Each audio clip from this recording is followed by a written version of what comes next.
Yo, so Thursday night fights, huh?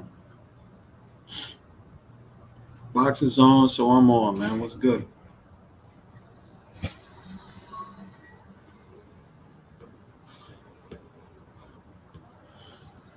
What's good? What's good? Let's get this shit started.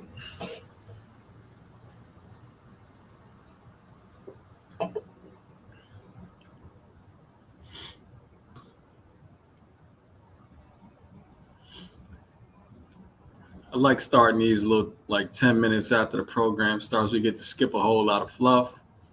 Um, Straight to the fights.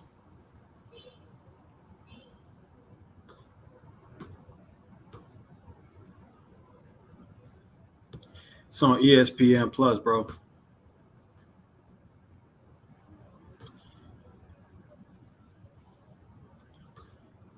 Giroux was good.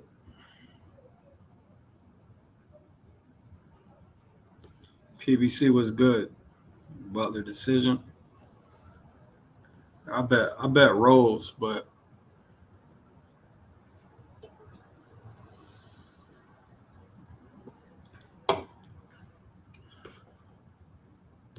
Michael James was good, fam. Close his door. God damn, I had a tiger. Always got Buddy on, man.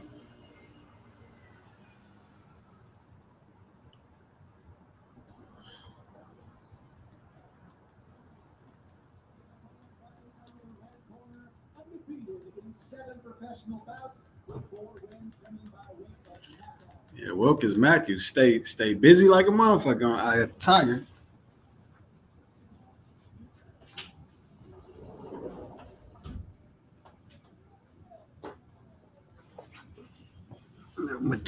Matthew, have you said?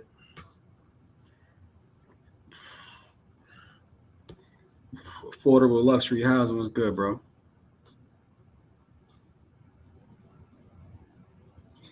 Miking was good. Yeah. Yeah. So, if you're on Patreon, you know that I bet these fights tonight. Well, not these first couple fights weren't on there, but the Cosera's joint and the Rose Butler joint was on there. So, what up, Bev?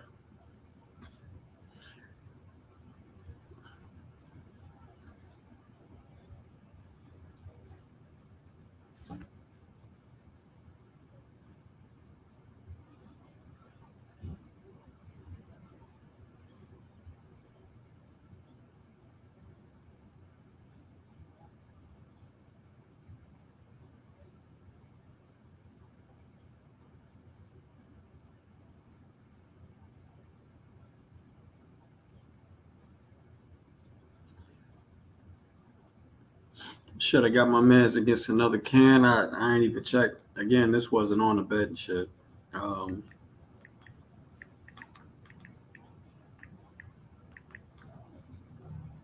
he's literally the only one punching. Wilkins, that is. Patrick Fiala, 8-4, 2 draws. Been knocked out once. 5 knockouts. Yeah. Yeah.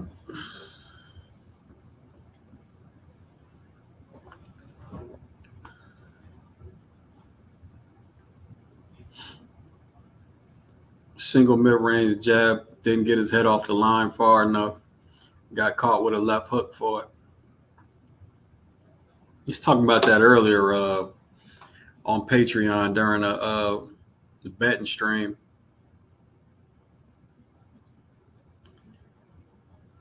A lot of times you're going to see that single jab and that little hesitation in the backhand.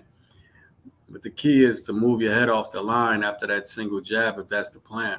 You don't move your head. I mean, it's just a regular single mid-range jab would just put you in danger.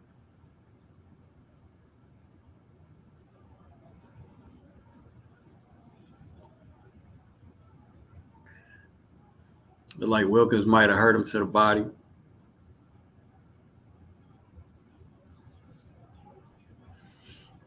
He definitely selling out for the body right now, like he knows he hurt him to the body.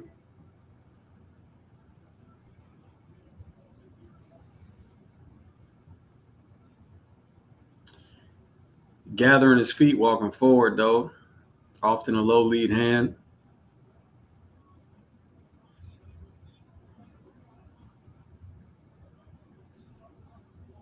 I won't give him the young excuse on that one. That's training. Trainer's got to correct that.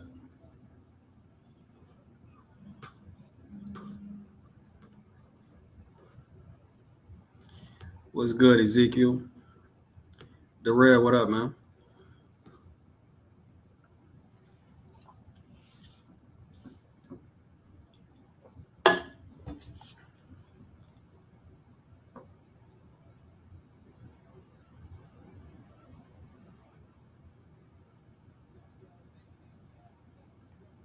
Oh shit! Damn, this is a 6-fight card. Ah. All right, let's hope these joints go quick. 12 threes was good.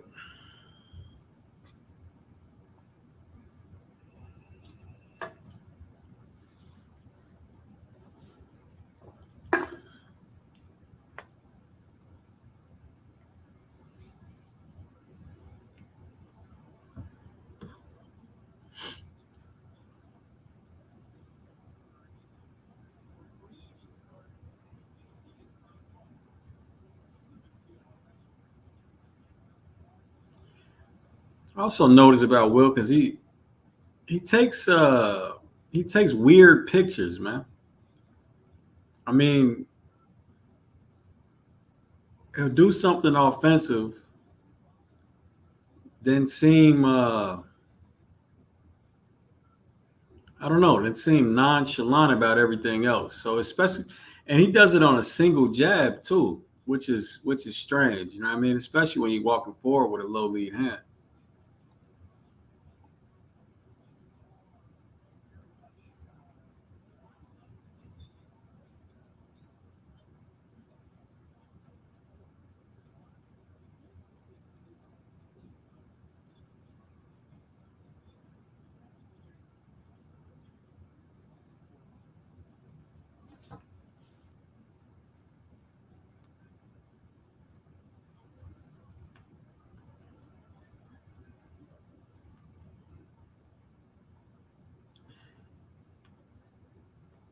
This shit is at super middle, shit, or light heavy. I'm guessing super middle. Yeah, buddy. I mean, to be at the whew, check hook puts him down. He probably ain't getting up. Wow, good check hook by Wilkins.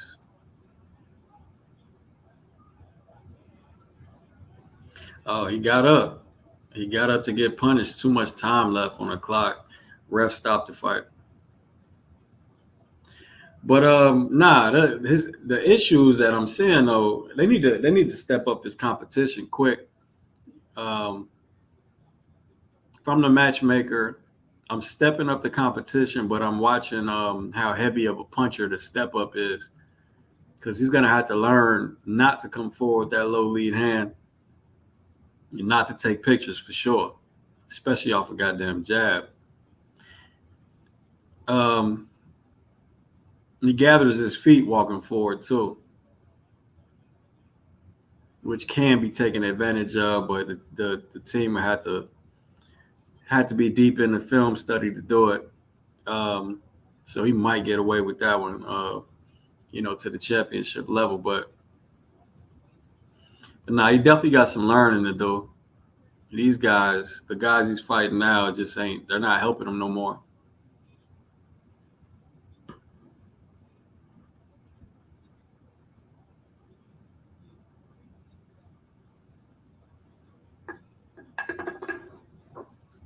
Clearly, got to get him some better sparring too, better consistent sparring. Because I mean, somebody's letting him get away with that shit.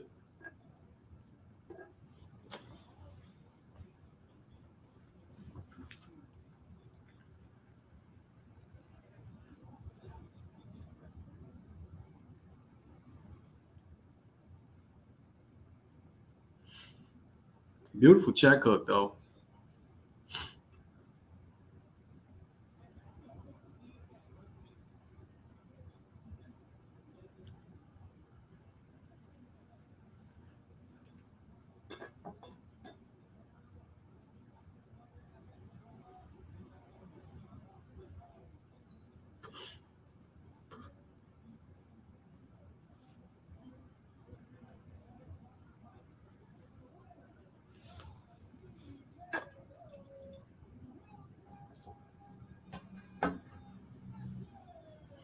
Man, anybody in the chat? Well, I know folks that saw the shit on Patreon earlier. I know y'all know, but anybody in the chat saying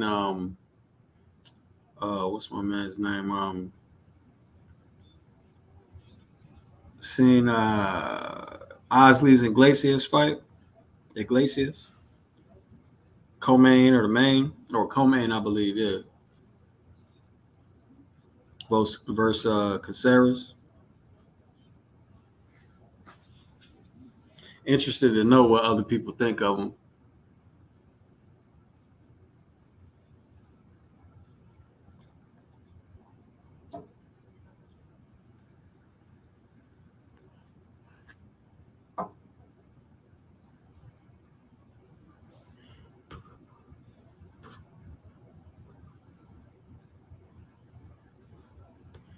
Don't think so. When was this?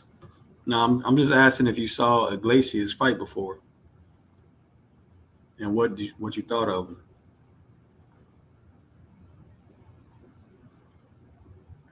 Got it. He's 9-0, 8 knockouts. I did a little brief film study for him on Patreon on the bets vid. The, the picks for tonight and tomorrow. That's the only reason I know about him.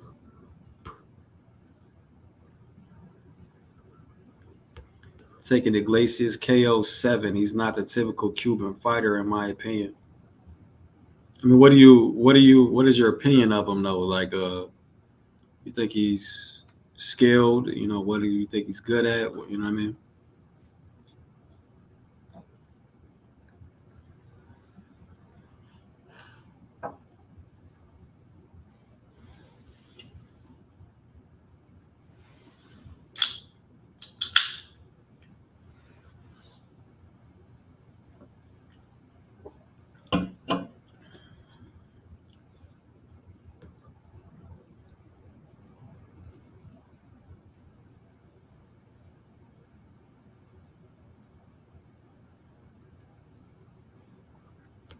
Cypher ENT was good, bro.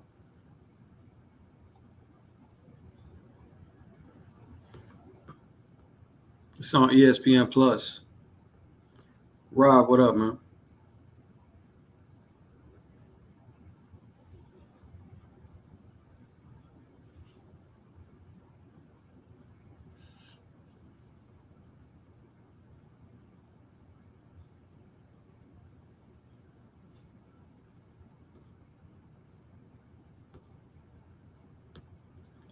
I do believe he's a skilled southpaw. I don't see him mixing his combinations up, though. He's been fighting in Europe too long. Typical Cuban fighter is a pretty good thing. I agree. So, studying him earlier, it looks like he's right-handed southpaw. He's definitely lead hand hook dominant. Like that's his favorite punch by far. He's always looking to set up the lead hand. Either it's a lead hand uppercut or lead hand hook. But unlike other typical right-handed southpaws, he's not. He's not. He doesn't seem well versed in a control game. Lead hand controls and lead hand defensive battle, the jab joust. And he doesn't have a dominant jab either.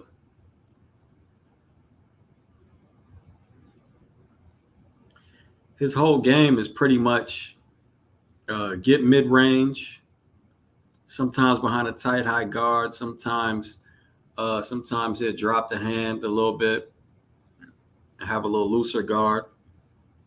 Get mid range, find a way to land a right hook,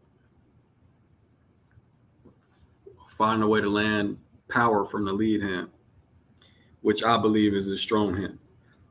It's kind of obvious, actually.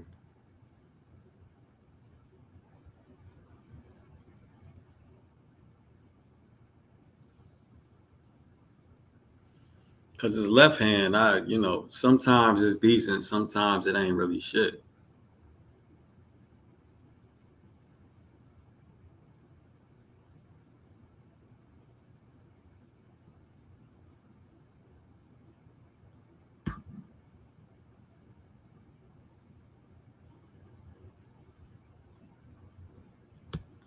Is this Coach Anthony? What?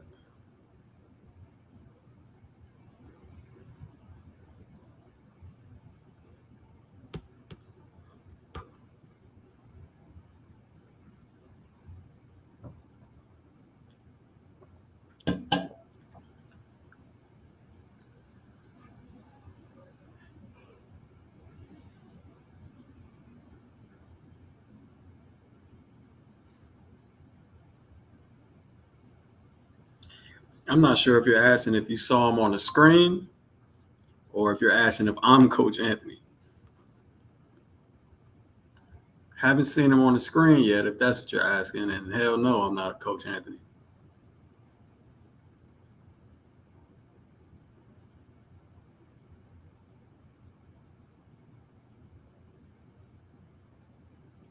But shout out to Coach Anthony, though. I rock with his channel.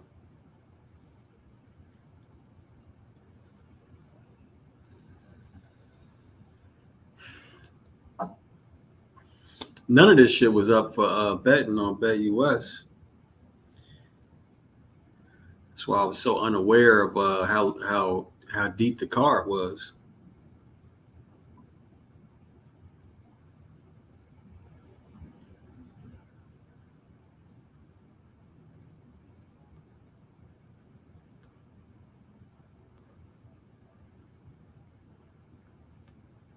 As a right-handed dominant southpaw, I also throw right hooks. I've been working on the left for a hot minute. I mean, even if you weren't a right-hand dominant southpaw, even if you were a left-hand dominant southpaw, you would still be throwing right hooks. You just, fam just spams them though. You know what I mean? Like that's clearly his go-to. It's clearly what he's looking to land, hooks and right uppercuts. It's clearly where his main power is. But I mean, the problem with that is, just like Ryan Garcia, left hook happy. Take away that right hand, take away that left hand. Ryan Garcia, what else does he got? If you know a guy is, if you know a southpaw is right hand dominant, and he don't really have a solid left hand, you easily take away the right hand with the jab joust, with the fencing battle. Now, that's why I mentioned that he didn't seem great at that. You know what I mean? So you would think that your fencing game would be, you would have an incredible fencing game if all you really had was a lead hand. But he doesn't.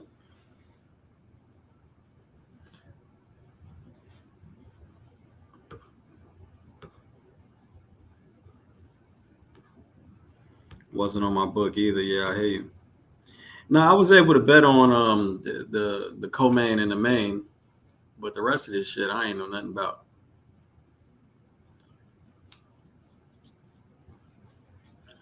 Who this is? Uh,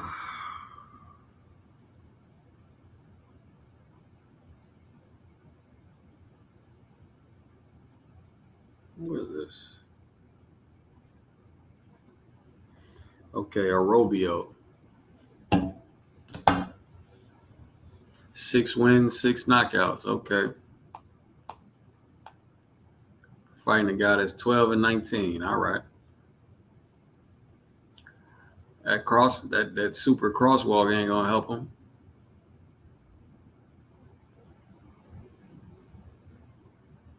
Footwork erratic, punch form off.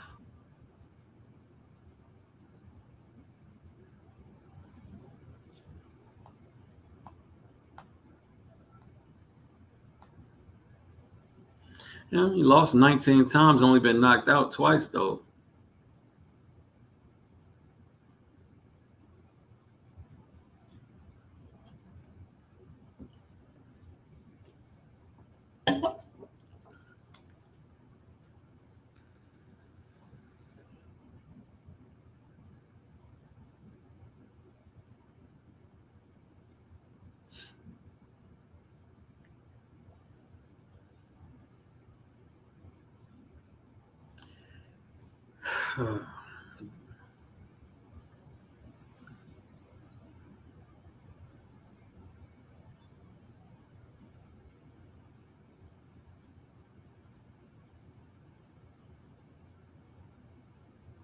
Gonzalez willing to throw single mid-range jabs while he's against the ropes. Orobio could just take advantage with the overhand if he's patient enough.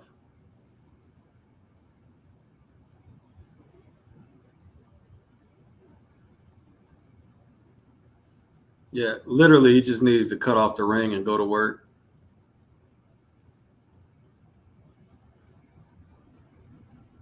Wasn't too patient with that overhand.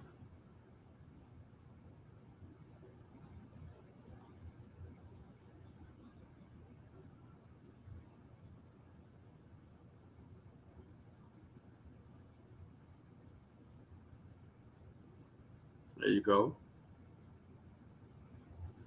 Cut the ring off. All right, there you go. He's in the high guard. You let him loose. There it goes. I mean, all he's doing is using upper torso movement. Nice little counter backhand.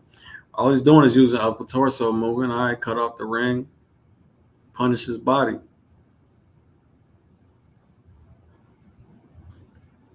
Only got rolls. Number 3 on his way. He's got a. I mean, we'll see what type of adjustments he'll make to get to the knockout. I mean, I can see where it's possible. Where they showcasing the fight. I think this is in Montreal. Let me see.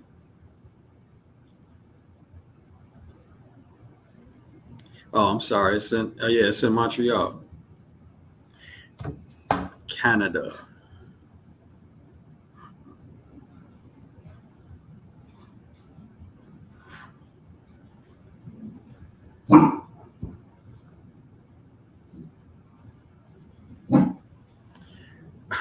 12 threes. Those actually don't look like traditional boxing shoes.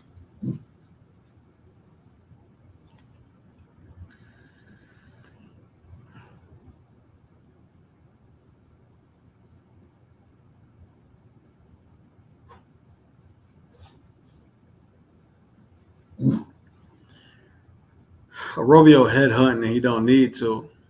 Again, all that head movement Gonzalez is using. I mean, just go to the body, cut off the ring, go to the body.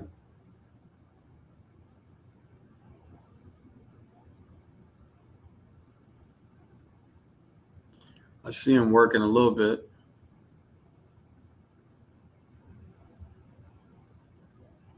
There you go. So no need to stab jab at this point. You're coming forward. You're coming forward. If the aim is to go to the body, yeah, feint the jab up top, or throw the jab up top, force the shields up, then go to the body. He starts to drop his hands, come back upstairs.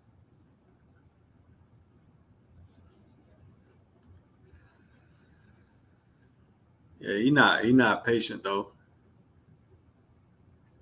I mean, Buddy lost 19 times, only got knocked out twice. I mean, that's for a reason.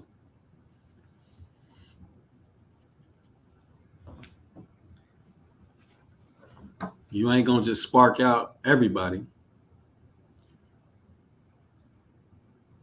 Ah, went to the body, got a knockdown.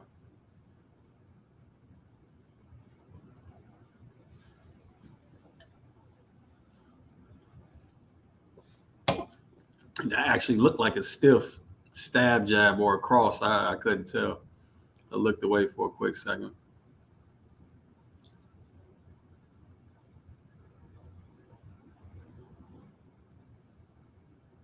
Now he got his hand. Now he all right. Now he dropping his hands a little low. Well, no, still got him high. All right, go ahead, wail away. Good job, man. Good job. Nice little hook.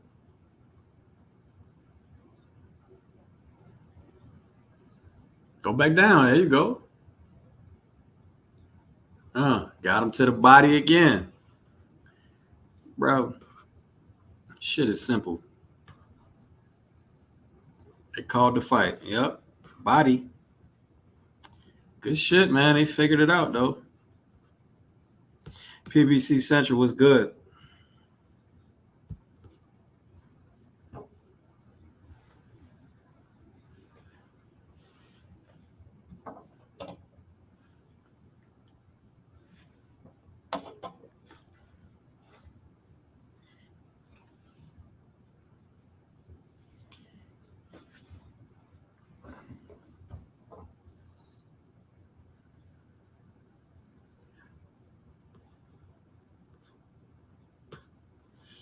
There you go, Ezekiel. You was right, but again, he had to figure it out.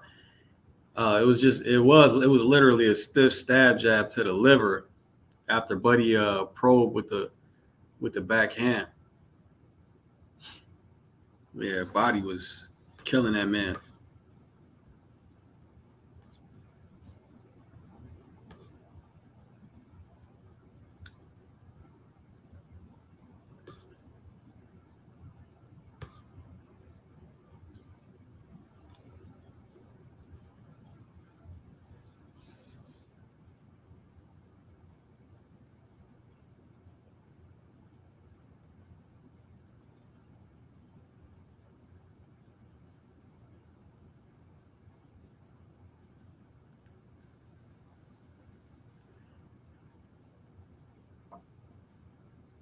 Yeah. Hey, the secret is out on Buddy, man. You're gonna have to retire now.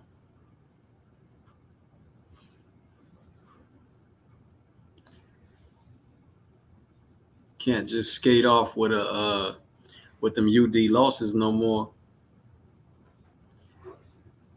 Everybody gonna know what to do.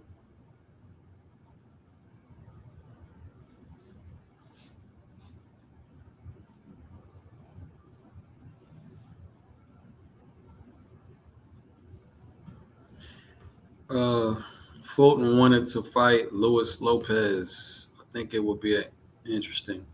It would. I mean, it couldn't be boring. That's for damn sure.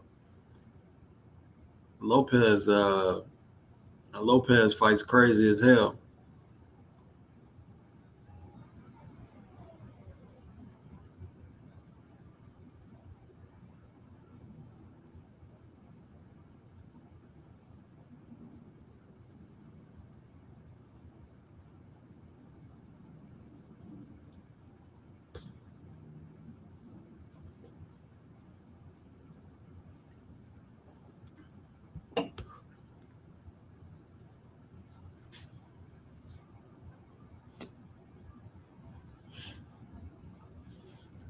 All right, two fights down.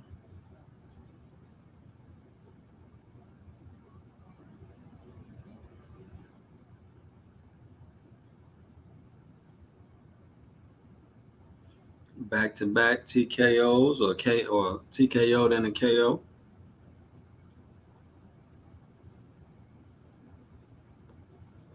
ESPN Plus.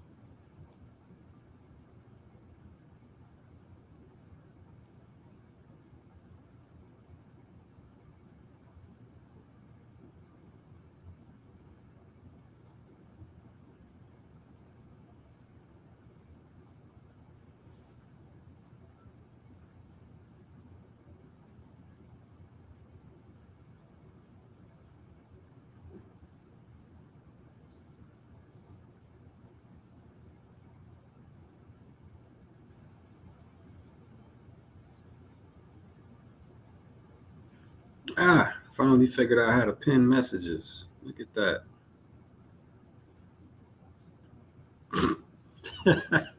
All this time I've been on live stream.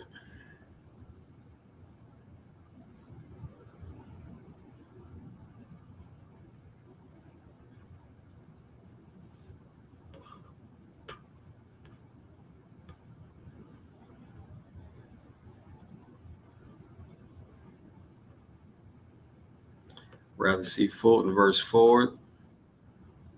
Yeah, that's an interesting one. What up, Rob? What's up, James? How you doing, bro? Chilling, man. No, not awesome. Yeah, yes it is. Yes it is, man. They in Quebec, huh? Yeah, Montreal. Yeah. Montreal, yeah.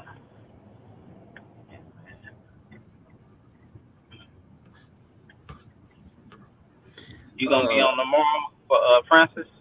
yeah. Or you gonna leave? Oh, okay. That's good. That's good. That's good. Fulton trying to get a Taylor fight made. Which Taylor? Yeah, I don't know. Did you hear Oh, about Manny versus Ben? Manny who? Pacquiao? gotta be. Yeah, that's old news already, though. No. No. Yeah. Yeah, they was trying to work that out months ago, but nah, man. Pizza Boy was good.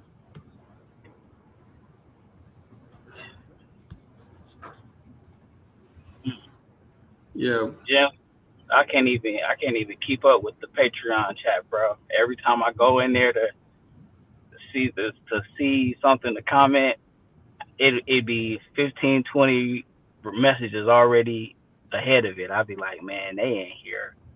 It's like a real community in that Patreon, y'all. Oh, for sure. For For sure, sure. y'all, everybody that's in the chat, man.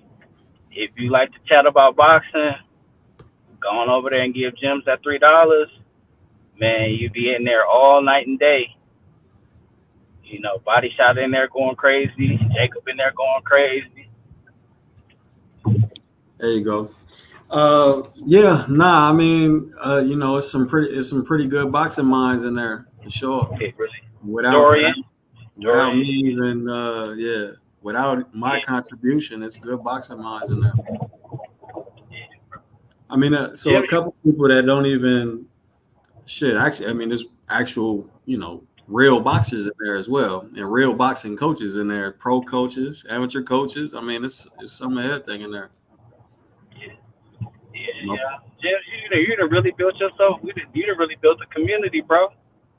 You I really mean, have, that was the plan, fam. yeah, That was the that's plan, on man. that's on here. So yeah, I be like I said, I be trying to get my little equipment in, but I can't even do it, man. It be so much going on. It's like a high speed conversation going on, man. It's great though. It is good though, Yeah, it's man. chill. It's chill on the betting chat though. That shit be Yeah. It is. It's a different speed over there. It is a different speed over there. But they interested though. They do be interested over there because people putting their money up. They want to know what's a good thing, man. They want to know. a tailor made, as in a style just for him. He can carve up. I got you. That's what you meant by Uh, tailor, bro. I mean, oh, a Taylor fight. You you should have gonna have said to Taylor made. explain that better. Yeah, you got to say Taylor made. You just can't leave it at Taylor. Manny and Ben did a face, bro. I don't care nothing about that, man. That's just it's just that ain't it around here. Yeah, two irrelevant people right now. Just right now. I mean, Connor Ben is a contender. He's not irrelevant, but I mean, he's not. I mean, y'all could clearly see that Connor Ben still got a whole lot of work to do, man. A whole lot of work. Um, yeah. I don't really care, Beth. I mean, it is what it is. Yeah. Take over, man. I'm just trying to claim my corner and hold it down. That's all. Mhm. Mhm. Yeah, man. How you feel about this year of boxing so far? It's been all right. Been cool. Been It's cool. been all right. It ain't been no 2023, but it's been all right. Right, right, right, right. I feel like it's par for the course because last year was so packed, like front to back. January to December, we had every time of the year we had a real big fight. Yeah, So 2023 yeah, was all right, man. I mean, that shit yeah, was. You know what? But the issue is 2023 is how boxing should be. You know what I'm saying? But as hardcore boxing fans, we're like surprised by how it should be. You know what I mean? So yeah, yeah, yeah, yeah, because yeah. It, we've gotten such a such bad we've had such bad years. You know what I mean? yeah, such big lulls in time where they weren't filled with the fights that with big enough fights, to get people really over there to it. Well, right. I mean, the best just wasn't Yeah, fighting the best. In 2023, you had a little explosion of it. You know what I mean? yeah, yeah, yeah. But I think the good thing is though is that you got a big year like big for what it was 2023. Then there's like a little lull earlier the year, but come springtime we're gonna get a little pop. Spring and summer we're gonna have some pops. I I feel mean, it. we got uh, if Usyk Fury actually happens, that's a cool fight. Yep, Obviously, for heavyweight undisputed, that's important. Uh, super important. Yeah, light which heavyweight, we got light heavyweight undisputed between Baturbi and Bivol. We've been asking for that one, so we finally gonna get that one. yeah, Um, was I mean I Haney Garcia is cool. It's a cool fight for cool, me, but cool fight. it's a big fight for casuals, so that's good. Yeah, yeah. Um, There's another one in there. Where is it? Where is it? I like Inoue Neri's a cool little fight. There it is. There it is. There it is. Yeah. I mean that ain't a huge fight either, but But we hard, get man, I like it. Shit. yeah, no, we get to see Inoue, anyway, we get to see anyway. So yeah, no. I'll tell you what, not even tell you what, but I think what would make some of the okay cards really good, or at least bump it up from like a 6.5 to maybe an 8, is if we get some good undercards, if we get some good blue chips going Yeah. on. Well, you're Yeah, always gonna get that with top rank. yeah, yes you do, yes you do. And it's kind of, and I know, I can't remember where I saw this comment, but it did make me ponder. But as I thought about it heavier, it's better. Ryan is from LA. He's from High Desert, where I'm from, and then Haney's from the Bay. And someone made a comment like, well, why would they make a fight and put it on the East Coast at the Barclays, and you could have had that on the West Coast at maybe Crypto or maybe Chase Center, but top ranked best blue chips are on the East Coast. And maybe if they What pack fight you talking about? the Haney and Ryan fight, How is top rank? it is not a top. Nah, It's a DAZN fight. yeah, I highly doubt it's top rank. Oh, Top rank don't isn't or they, ain't neither one of them signed a top rank. I thought Haney did. I thought Haney still has fights under top rank. He don't no more, huh? Loma was the last one, huh? Ah, Yeah, I think so. I think so, because he had the two Georges, and then he had the Loma, so that was three. Okay. Ah, well, in my mind, I said, they normally got good blue chips, but the zone does have some good stuff too. They could make the undercards really good too. So, you know, Mm, yeah, let's see. yeah, we'll see.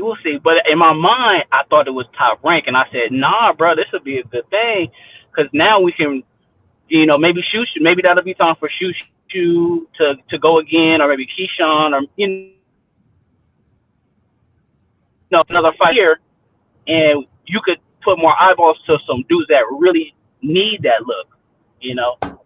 I mean, you could. I mean, but we'll see, man. We'll see. I know the undercard ain't official yet, is it? I don't think so.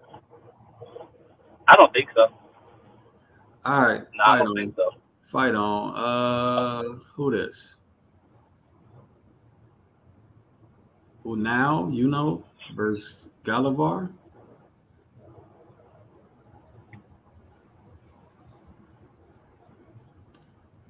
Uh,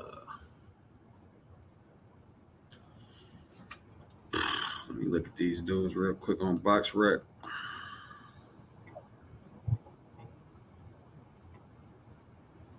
Okay, so Uno is 8-0. Bruh.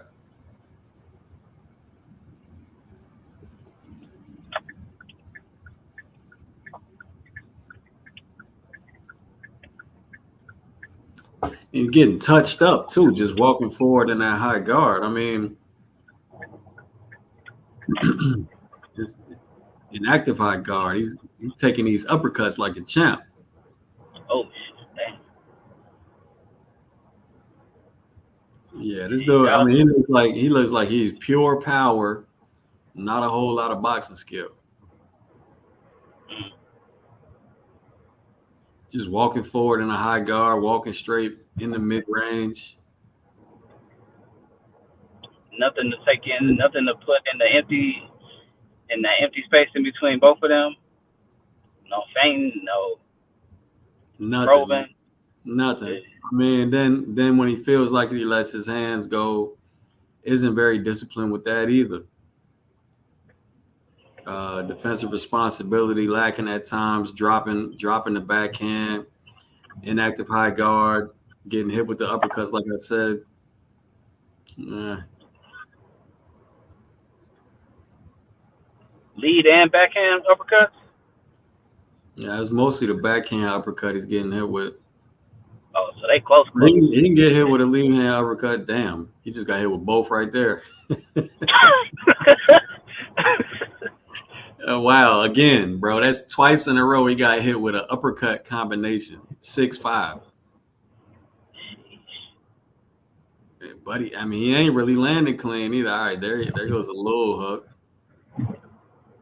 No, all right, cross probably hurt, buddy, but he's still in it. All right, that time uppercut, cleaned his head out the way. Sheesh. Yeah, this dude, he ain't gonna have that O for too long. They step him up. Yeah, we're gonna lose that. There you go.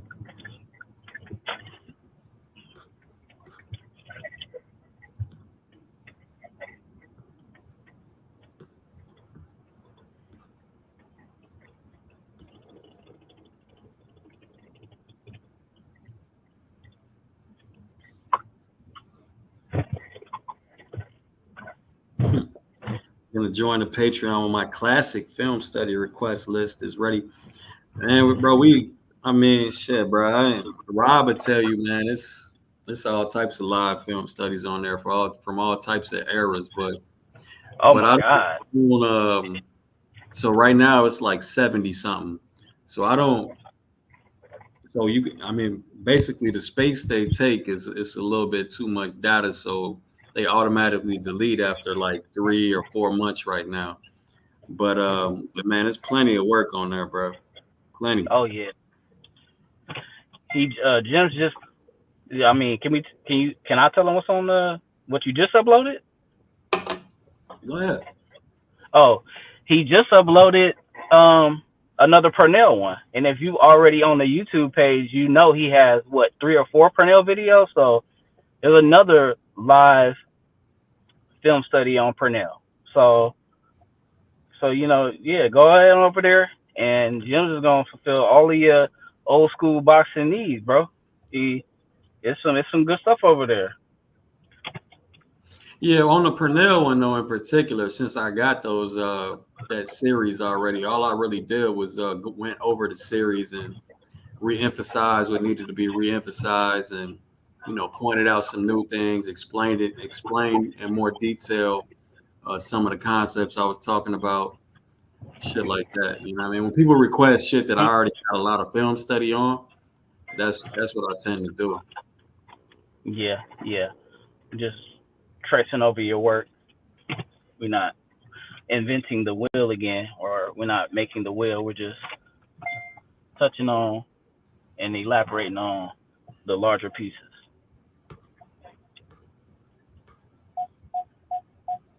Mm.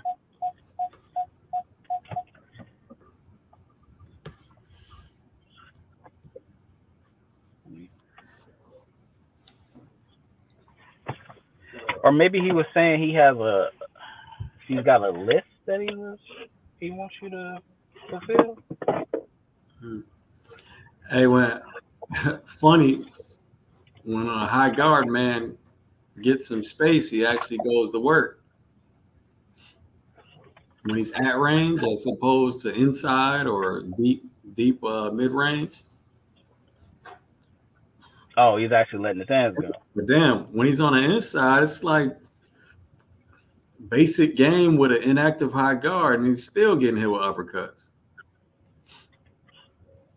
He, The only way his career lasts long is if, first of all, he's got a hell of a chin, and he could just wear people down with power. Because yeah. one punch knockout power, that shit. I don't know if his is gonna last throughout the ranks. You know what I mean? Like throughout the levels. But he's gonna need a hell of a chin, and he's gonna need to up the volume. But right Question: now, How right many now he's doing his things wearing Buddy down with the power. mm, is is he new to? Now he's 8-0, 7 knockouts. Maybe he hasn't gotten adjusted to the pro style yet. Maybe he's still. Maybe Nah, that's how he's from. No, no, this is definitely a pro style. is he? You Do we got any physical controls? Is he controlling anything while he gonna be? Nah, bro, no, that's don't confuse that with a pro style, fam. That's high level skills and a pro style. That's two different things. Okay, I won't. Yeah. Mm. It just seems like the safe. Yeah, it's a safer thing to do if you're gonna be that close. You need to control something while you're gonna be. The best, bro, Rob, the best way to describe an amateur style, uh, as opposed to a pro style, is amateur style is based around getting points, and a pro style is based around hurting. And Oh, I haven't heard. that's the best way to differentiate the two. Oh, okay. I haven't heard it explained like that. You know, I assumed the pro style would be more an advanced level of things that you did in the amateurs, like instead of nah, soft controls, physical controls instead of. Okay. All right. nah. No. Okay. Or else everybody will have it. And shit, barely Yeah. nobody has it. You know what I mean? Barely nobody got a cold control game. That's yeah. Yes, that's what it is. Still getting hit with them uppercuts. God damn, bro. Pick a different way to step inside. That was a low blow. Oh shit. I mean, Yeah, let me. he had taken time bomb. He had knockout waiting to happen. Uh, You ain't gonna just be able to eat them shots from everybody. what weight is this at? This is uh light heavyweight. Oh yeah, he going Oh man. he cannon fodder for somebody like Dave Morrell. Yeah. He's a Yeah. walking punching bag that walks Yeah. forward.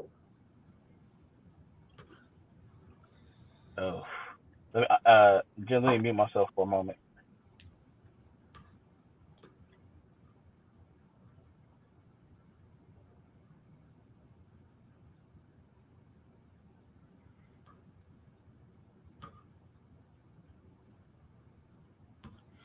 Yeah, I haven't put up those community posts in a little minute. I had to get back to that. Still trying to get settled from moving. but it's getting there though.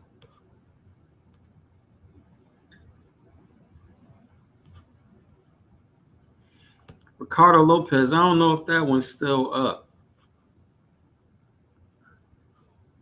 Let me see.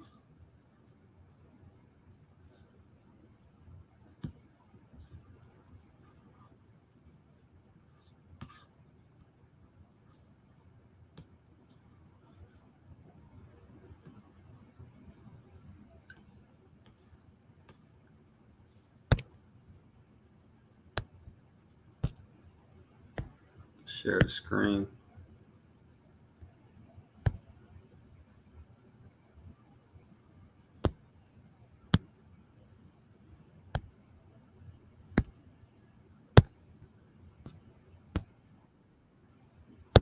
What the?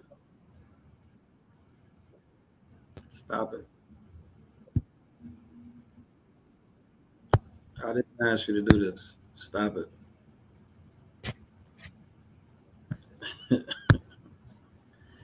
All right. Collections. Live film study. Hearns versus Hawkins. Pernell Whitaker. Opataya versus Holyfield. Stevenson versus Kovalev. Crawford Boots, of course. That's a that look, man. The last time I'm doing that shit. Inouye versus Rigo, which is the second time I did that. Last time I'm doing that too. Usyk versus Beterbiev amateur fight. That was very interesting. Matias versus Haney. Mayweather versus Hearns. Straight up Kovalev. Some shit about Paulie Malignaggi. Colombe. Marquez versus Barrera. Joe Louis versus Ali. Crawford versus Gamboa. Joshua versus Ngannou. Shout out Killer K on that one. Juan Estrada. Andy Cruz. Fury versus Bo. Donaire. I'm sure some of these. Garcia versus Romero. Holmes versus Mercer. Nicolino Lochi. By the way, oh man, this one was funny. Nicolino Lochi's joint was funny, man. You might be surprised about that one. Surprised as I was. Barkley versus Duran. Spence Crawford. All right, now we going back in. All right, so somebody asked me to revisit Spence Crawford. That shit was a massacre. But Frank Sanchez, Roman Gonzalez versus Jesse Rodriguez. They're buddies. That fight will never happen. Harrison versus Charlo one. Yeah. This was a film study about the jab, live film study. Bo versus Holmes, Bradley versus Porter. Funny. Ezra Charles, his clinch game and smother game. Tito Trinidad, Canelo versus Triple G2. Victor Morales Jr., Ali versus Tyson, Nate Campbell, Hagler versus McCallum. Like, bro, let me see. I think that Ricardo Lopez joint gone. Janet Beck, Caleb Plant, Larry Holmes, Hagler McCallum, Purnell versus Hogan, Hopkins versus Canelo. That was eye opening. Duran versus Pryor. I don't want to ever cover Aaron Pryor again. Uh, Mark Too Sharp Johnson versus Inouye. Interesting. Marquez. Personal amateur film from one of the patrons. De La Hoya versus Crawford. Fernando Martinez, Ben Whitaker, Muhammad Ali. There's a Charles versus Harold Johnson, Crawford versus Porter. Like, bro, Fury versus Ngannou, Ben versus Eubank, Louis Fury, Tony versus McCallum, Mikey Garcia versus Loma, T.O. versus JCC, Robisi. Yeah, I don't. I think that bit's gone though. Damn, it's a lot of these. Yeah. Yeah, bro. Motherfuckers be man. We've been working. You, Loma, you didn't Loma. even realize how many hours you've been putting in. God damn. Subaru Matias, T.O. versus Haney, George Benton, Shakur versus. All right, I think some of these are gone. Actually, I'm pretty sure this is gone. Oh no, shit, still up. Okay. Pernell Oscar, Julian Jackson, Duran versus Chavez, Pack versus Marquez KO, Boots versus Stanionis, Tank versus Mosley, Ben versus Jackson, Open Stance Jab, Haney versus Hitchens, Lewis versus Bowe, Floyd versus Maidana 1, Pat McCormick Amateurs. Yeah, that's it. I'm pretty sure this one's not available. Yep. All right.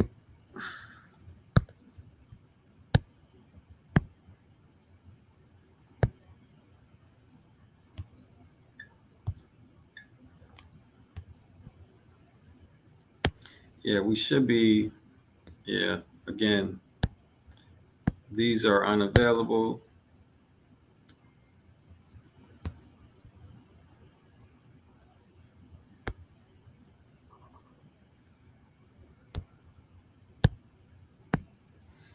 Y'all just watching me do site maintenance now.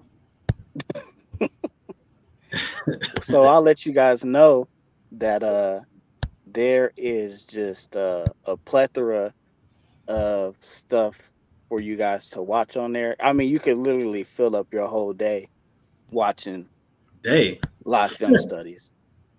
day. Shit. Yeah.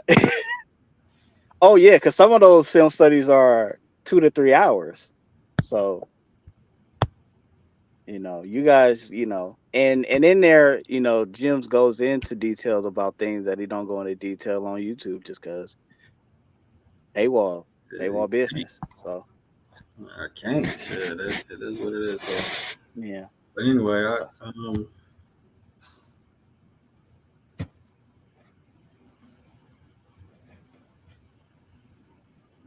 So yo, Jim's, the one that I watched that was hilarious was the Usyk Beterbiev amateur fight. yeah. I had a good laugh at that, bro. That swim move that he did, the swim. Oh yeah, that All was right. hilarious. Oh, go ahead. No, I was gonna say I had to pull my phone out to see what he did, and when I seen it, I was damn near in tears, dog. Oh man, All right. but Here's so check it out. So Box of Gems bets is six stream videos. Live fight streams like this one right here, even though I forgot to put this one on there. That's 31 of them. Film study edits. That's everything.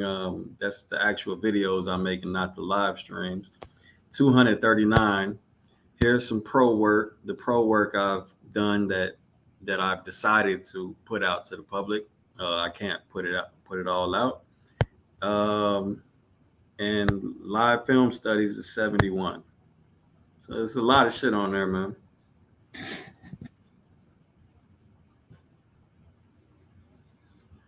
A lot of shit on there. yes, sir. He's busy for a reason. He is feeding the streets in a real way.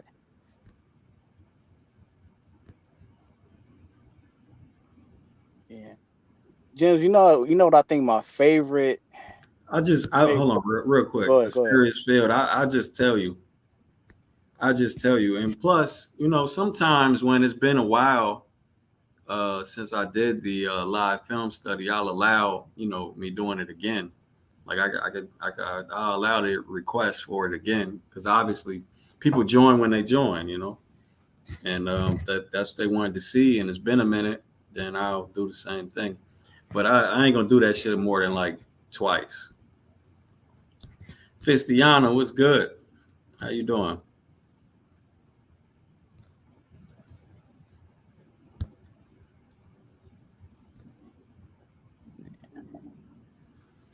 Um, no, my favorite live or the favorite one that I got on Patreon was the Floyd Pacquiao one. It's been yeah, I know that John probably deleted, but that was my favorite one. Floyd Pacquiao. Oh, Yeah. oh, the you mean the edited video? All right, boy. Don't you sit next to me. You can't start barking, man. Chill out. All right, go, go, Cage, man. Is he adjusted to the apartment yet, or you feel like Yeah, nah. I mean, sometimes he gets to barking randomly, but it's a lot of dogs in the building. yeah, So he's just sometimes, talking to his right, partners. right. Sometimes it's literally dogs passing the doorway. So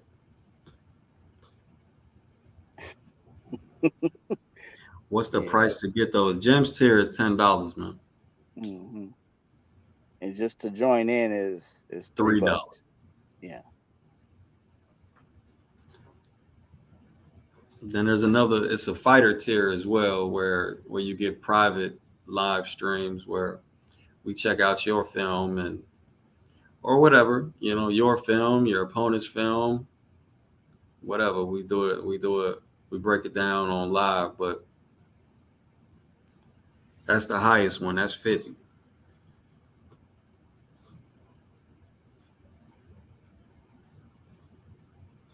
I think it's worth it.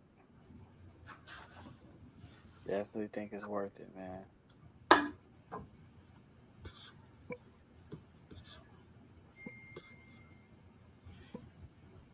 Mm.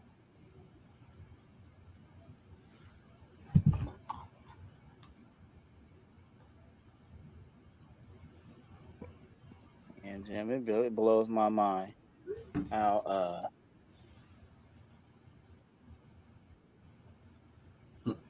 I don't know the word for it, but just how it don't translate in a sport that it's a sport.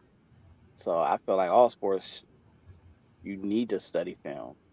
Oh man, bro, we talked about that to exhaustion, man. People that don't study film in a sport that pays them, it's beyond me, bro. I don't Oh understand. yeah, not only yeah, like you yeah, and it pays and they're paying you to do a job and you won't even watch your opponent to study. That's is yeah, That's like going to school and time to take a test and you don't even do the work. You don't even study the chapter. You just go straight into the test, right. winging it. It's like I mean, it's kind of like you sped read the book, but a test is on a specific chapter of the book, and you didn't go back and look at that chapter. Yeah, you got a vague memory of it, and you're like, yeah, I feel like yeah, and yeah. that's for the experienced guys. Shit, what about the inexperienced guys that didn't read that fucking book? They read the cliff notes and Right. yeah, fuck it, yeah, yeah, yeah, bro. What was shoot? Who did you? There was somebody that you said had a football background. Oh, you said Scoob had a football background. There you go. So Yeah, you, I got so yeah, yeah, Scoob got a background. So yeah, that's just like there's a day where we're just that's all we're doing is studying. When you hear guys in the league talk about the classroom, that's what they're talking about. They're talking about film. film study. Yeah, of course. Of course, Like I mean, I can't think of I don't know a professional sport that don't study film, right? there is no professional sport, bro. You Like could look at you a know what? I don't actually know about like tennis and some shit like that, but I'm sure. I mean, I can see how you can get a lot from film study, even in something like tennis, but I don't know nothing about tennis. You know what I I mean? I I'll put it to you like this: anything that habits repeat itself or tendencies repeat themselves, there is a good enough reason for you to watch an opponent. Oh, Shout out Coach Hector Bermudez, man. What's good, bro? That's Rohan Palenko's coach. Oh, for sure. Hey, I'm glad you mentioned that, bro, because that was the last live video that I watched. I watched the live videos like a podcast. That shit lasted me like a whole day's drive, bro. Just listening to y'all watch fights. So yeah, the Raymond fight, I got to see it, but I didn't get a chance to join y'all and talking. But as I'm watching it, the way Bradley was like wanted Roman to get that knockout, I'm like, I'm like, bro, going hard for him. And I'm like, why the fuck is, and then I'm hearing you later on, days later, you had input on, some of the things for that fighter, and I was like, uh-huh, Yeah, uh-huh. yeah. Nah, Tim definitely knew I was working with Team Palenko. Oh yeah, man. I Yeah, think then shout that's out some dope again. ass. That's some dope Shout shit. out Coach Hector, man. Yeah. And like and coach was Excellent, finally excellent telling, corner instruction, man. Excellent yeah. corner instruction in that fight, bro. Isn't it crazy how we can differentiate like a good coaching in a corner and a bad coaching in a corner? Like for you to just give vague instructions versus when we hear somebody give clear, direct instructions. Right. Yeah. Stab, jab, overhand. I can't tell you how to do it. I'm not gonna tell you when to do it because that's for you to do. But that is the instructions. Leaving the sideline, bro. Like, Yeah, my man. Look, Coach Bermudez. When I got a chance to listen to it, he was, you know, a man of few words. He's just telling you exactly what to do, just like that, though. You know what I mean? Like, all right, start level changing.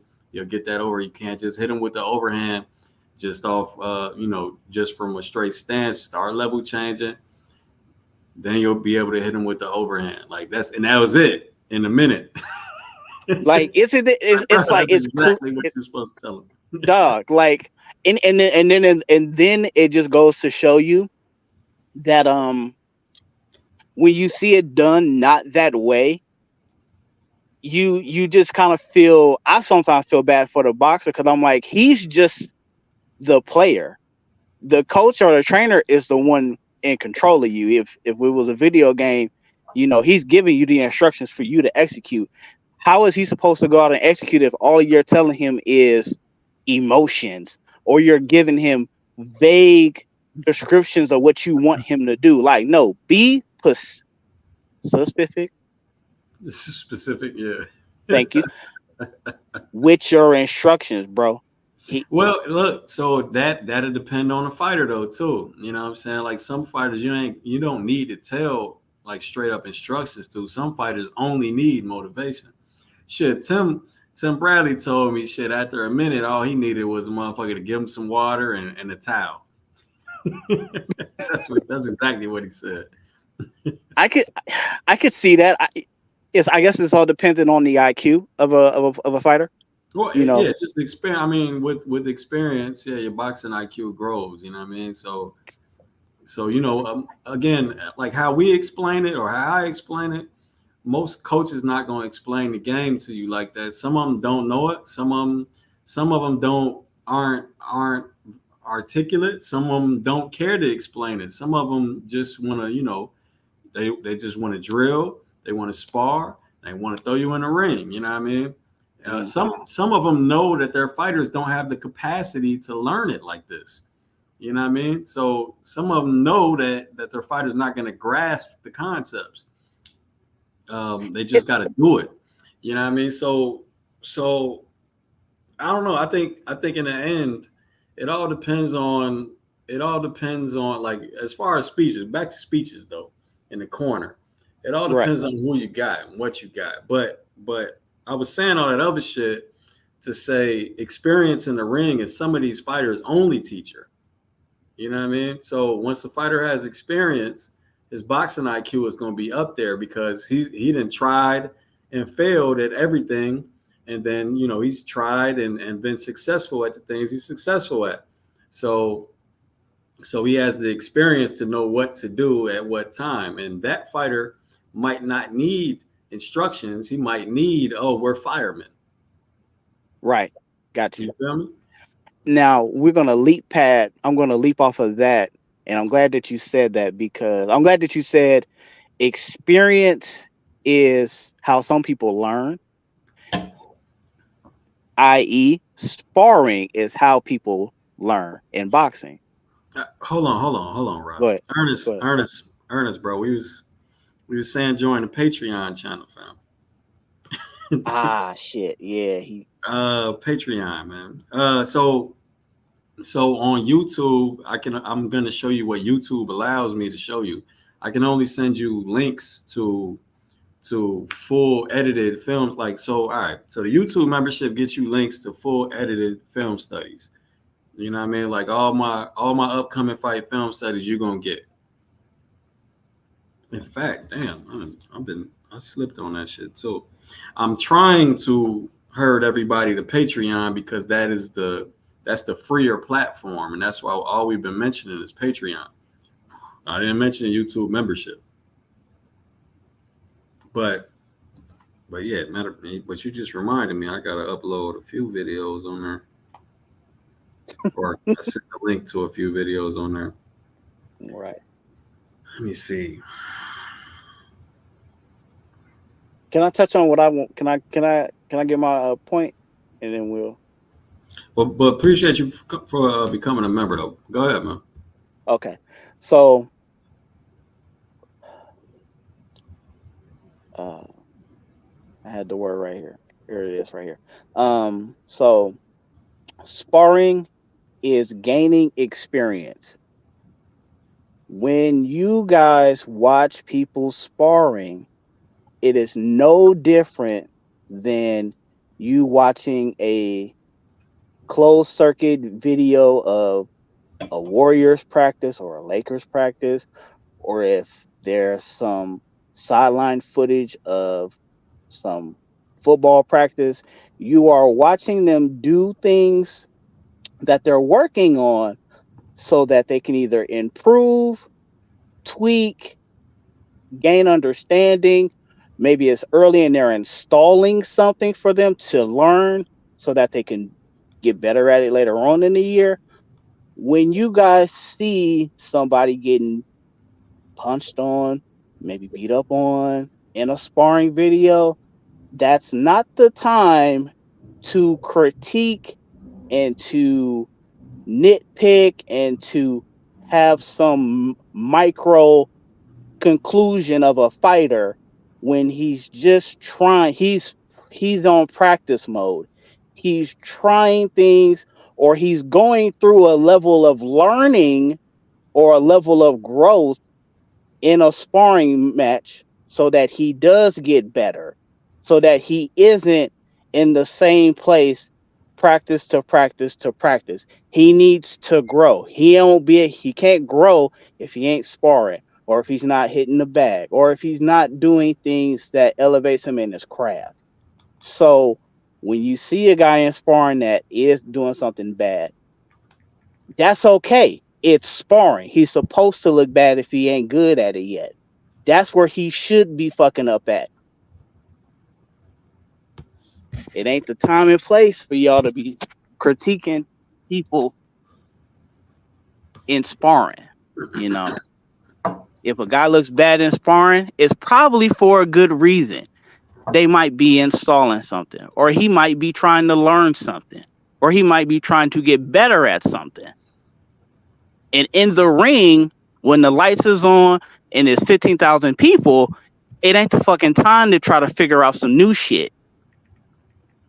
That's going to be the last thing he's going to be able to do, is try to, in the middle of 20,000 people and he getting hit in the face in front of people.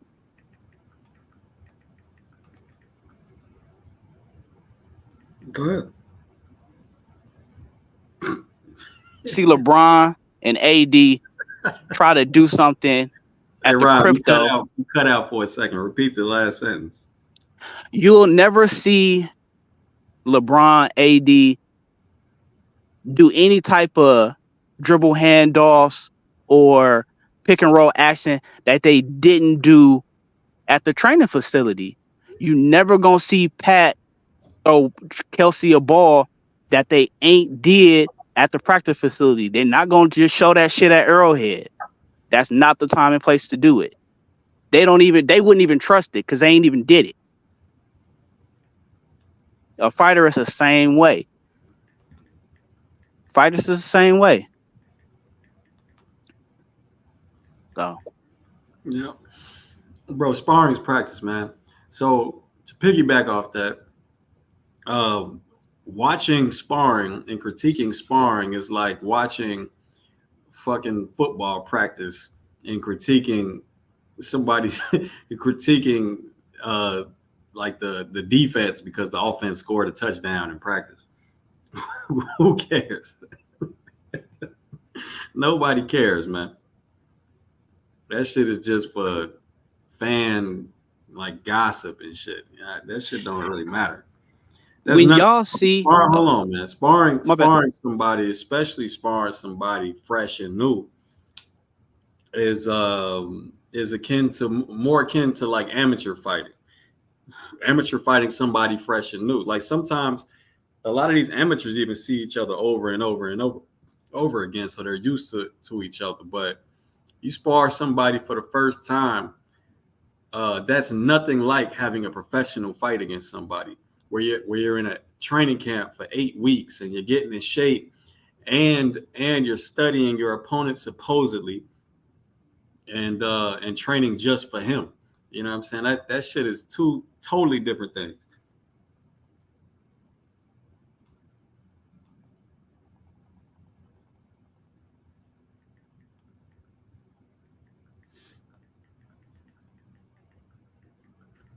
Not only will you see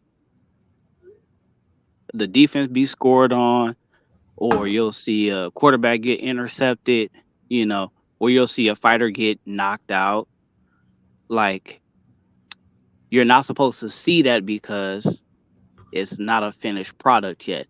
It's not ready yet. It's still cooking, or this is the time for it, if it's not a cooking analogy, but this is the time to make the mistake. No, well, It's you know what, Rob? Even if they go hard, even if it's hard sparring, and they're sparring like it's an actual fight, that still doesn't mean shit. Like, bro, yeah, yeah, you still don't get 8 weeks to prepare for this opponent. You know what I mean? Like yeah, that y'all gotta understand that makes a hell of a difference. You don't get it, eight it- weeks to get in shape and get prepared for one dude yeah, yeah. in sparring. Yeah, man. It's just you know, man, it's just such a disconnect, bro. Like, it almost makes me feel like these people never, like, it's like y'all never played, well, not y'all in the chat, but if you do have this opinion of the Haney video, then I am talking to you directly.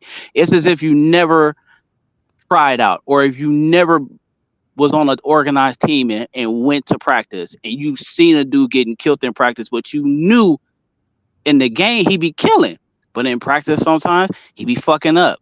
Or in practice, this nigga be killing, but when it comes to the bright lights is on and we really out here, he shell up. He can't do shit. It's no different. Uh, oh, that's what we talking about. That fucking like a 6, 7, 8, 9-year-old video of sparring. That's what we talking about, Phil. That that's, I know it's been like a big point in, or it's been like kind of like talked about in the boxing news, and it's Yeah, just we can kind of break it yeah. down as to It's like, for gossip, bro. I mean, that's yeah, why they do it. It's for gossip. Gossip is the main thing that's getting clicks and views and shit like that. So you're gonna see it. You know what I mean? And it's gonna be made a big deal, so you could debate it, so you could stay on the channel longer, so you can create more revenue. That's yeah. all it is, man. And you guys, and you tell your friends that bring it to your attention. Let them know that, like, yo, that shit don't mean nothing. It means nothing. Neither one of them dudes are who they are now, and It's just only brought up, you know, to paint a narrative for somebody who puts in the work. To let's be honest, you know, trying to make somebody look bad that We're gonna see if we yeah, can get we're gonna see if we can get Coach Hector on here, see his opinion on it. yeah, man. That's it's just so ill, bro. Like when you, I know you ain't watched the Super Bowl because you're not American. I'm fucking with you, James, but I'm fucking I with you. still didn't watch the Super Bowl, bro. Man, the last play, you I said know, I'm un-American. Huh? fucking with you. You don't fuck with football. You got too much time. You're making Patreon videos, dog. You ain't got time to watch, Jordan of football. You ain't got time for that shit. But you know, the last play of the game, bro, like that was some shit that they did the last Super Bowl. But not only did they do it the last Super Bowl, they probably went over it again when they was practicing for that week, getting prepared for the Niners. Like that's what practice, that's what sparring, that's what all of that shit is for. Some shit that might happen in the game, I'm gonna spar for it or I'm gonna practice for it because it might actually happen when the lights is on and shit is real out here. So I better be prepared, work out the kinks, fuck it up on the practice field before I fuck it up in an actual match or actual game. You know, when shit's on the line, that shit better be tight. It better be clean. Santana, hold on, who this, man?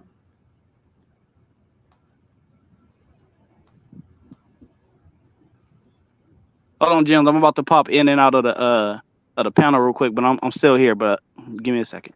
What do you think? Santana versus Garcia. 10-0 versus 19-9. Okay. So I guess we're looking at Santana. I don't like that little step back he just did. He gathered his feet on step back.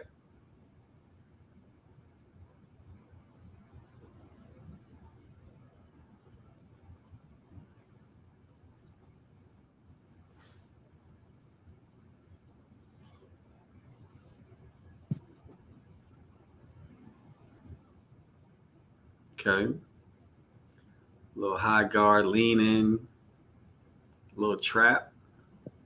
He keeps doing his little pre-slip, high guard. He's waiting for his opponent to throw a jab or commit to a punch, and he's trying to counter it.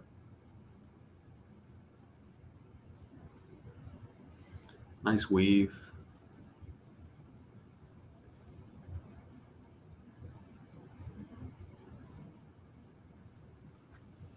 Okay, tried a little step back counter, was a little off. Step back a little too far out.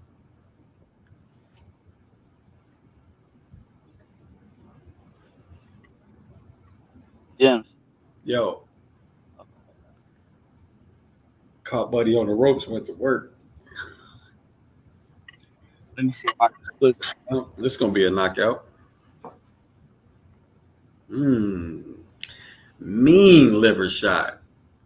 Again, probe that high guard, went around to the liver. Rock dude world, pause.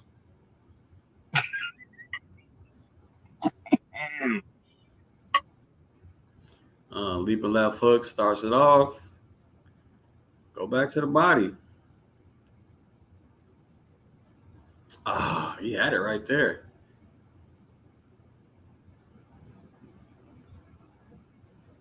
That little lead leg pre-slip is a lot like Juan Manuel Marquez. I mean, obviously he ain't as good at it.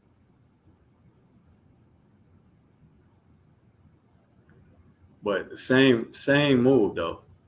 Marquez would explode with a combination off of it. Either counter combination.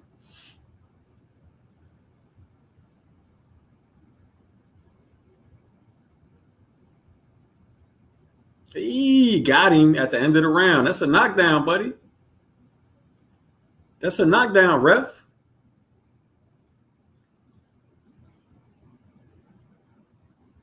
Ooh. What the fuck? Are you saying it was after the bell?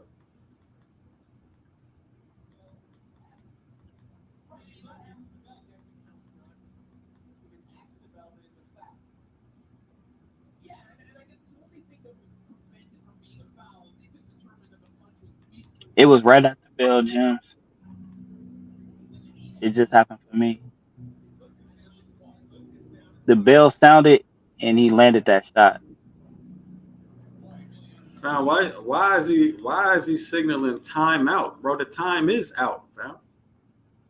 I Yeah, the guess he's round's over. I guess he's signaling timeout on a minute. All right, so he's just giving them time to recover because it was after the bell. Uh, I don't know if that's quite what you're supposed to do with the rules as a ref, but let's see if he Because takes a what is call. he? All right, Ernest, I see you, bro.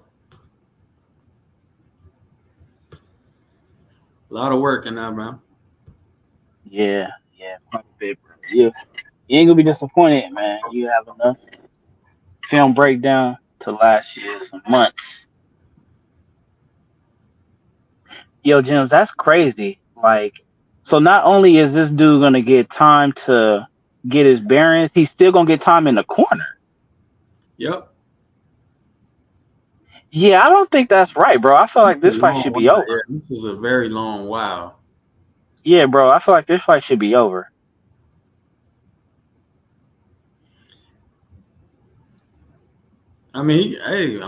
Why not, bro? He was hurt to the body.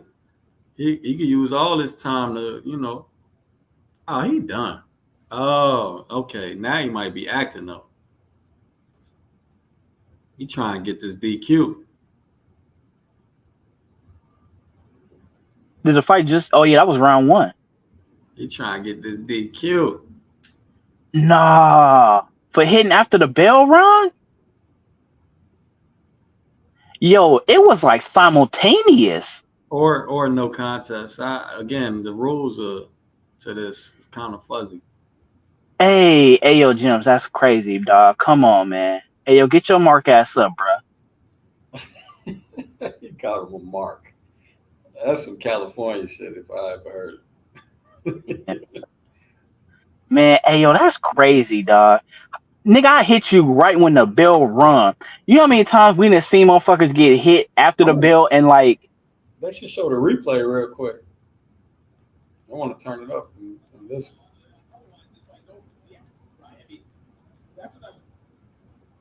Okay, we're gonna take a look. Here we go. Replay here. We'll get a determination. Here we go, because the bell is about to ring somewhere in here. Oh, that's a big blow. This is what I'm trying to figure out. Yeah. Because if it's a low blow, They didn't play it in real time so we can hit a fucking bell. if it's a low blow, guys, we can play this too. All right. While we're waiting though, Coach, what up, man? Coach, you there?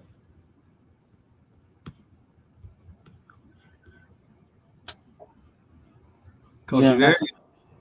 Hold on. Yeah. Something with the mic, Coach. You might have to I don't know, you might have to speak straight into the device, or I don't know what the issue is. You're off. You're it's live right now, so you're not on mute.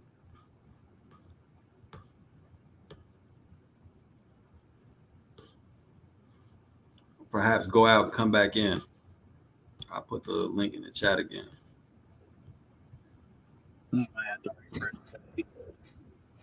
Or refresh, or yeah.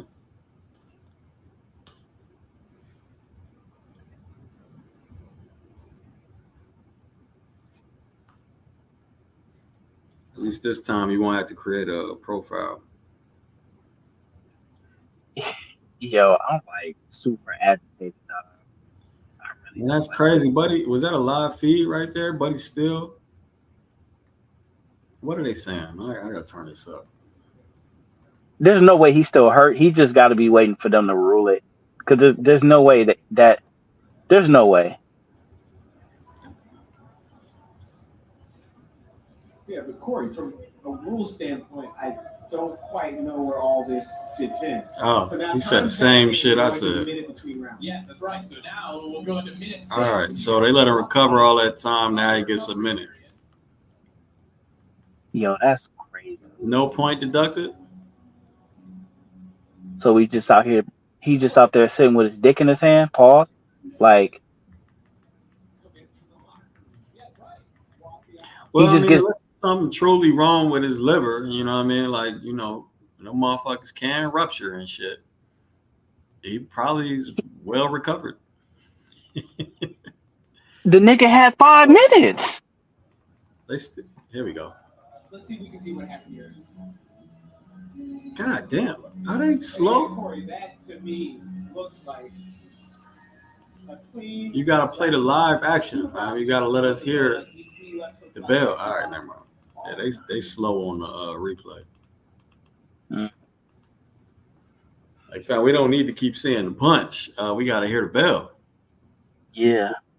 To know when that shit ended. All right, back on. Round 2. Round 2. Wow. I don't want to hear no motherfucking below the belt shit either, because that shit was right on the line. I'd be gunning right for that liver again. There you go. Yeah, that'd be the first. Yeah, the first thing on my arsenal.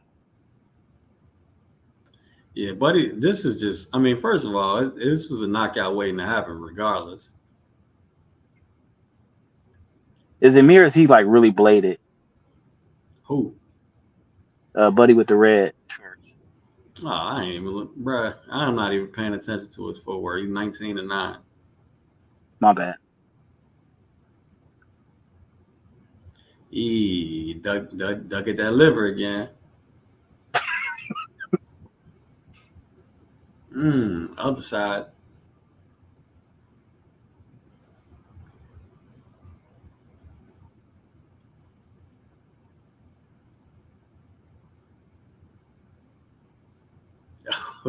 There it goes again. There it goes again. Oh, yeah. Right hook takes him down. Man, this fight over with, man. Stop the fight, bro. He don't have no shot at winning this.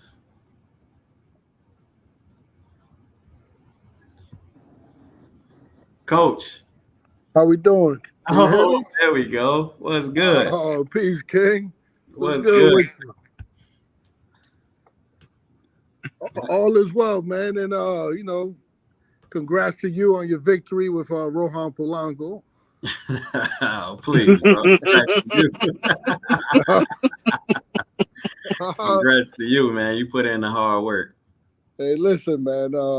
When I'm a part of something, or I'm a part of any type of group or any entity, man, I give the props, man. That's a good spirit to have, bro. And you deserve it, man. And I don't like haters. I don't like people hiding just dues when they need to give them to people. So I yell it out loud. I know I'm a great coach, man. I built up 6 world champions from the ground up. Yes, And sir. I have no qualms of saying that you're great at what you do. And I look forward to working with you in the future, man. Hey, man, that's much love, Coach. Appreciate that, man. Yeah, indeed, man. You deserve it. Every chance I get, I'm gonna yell out your name, man.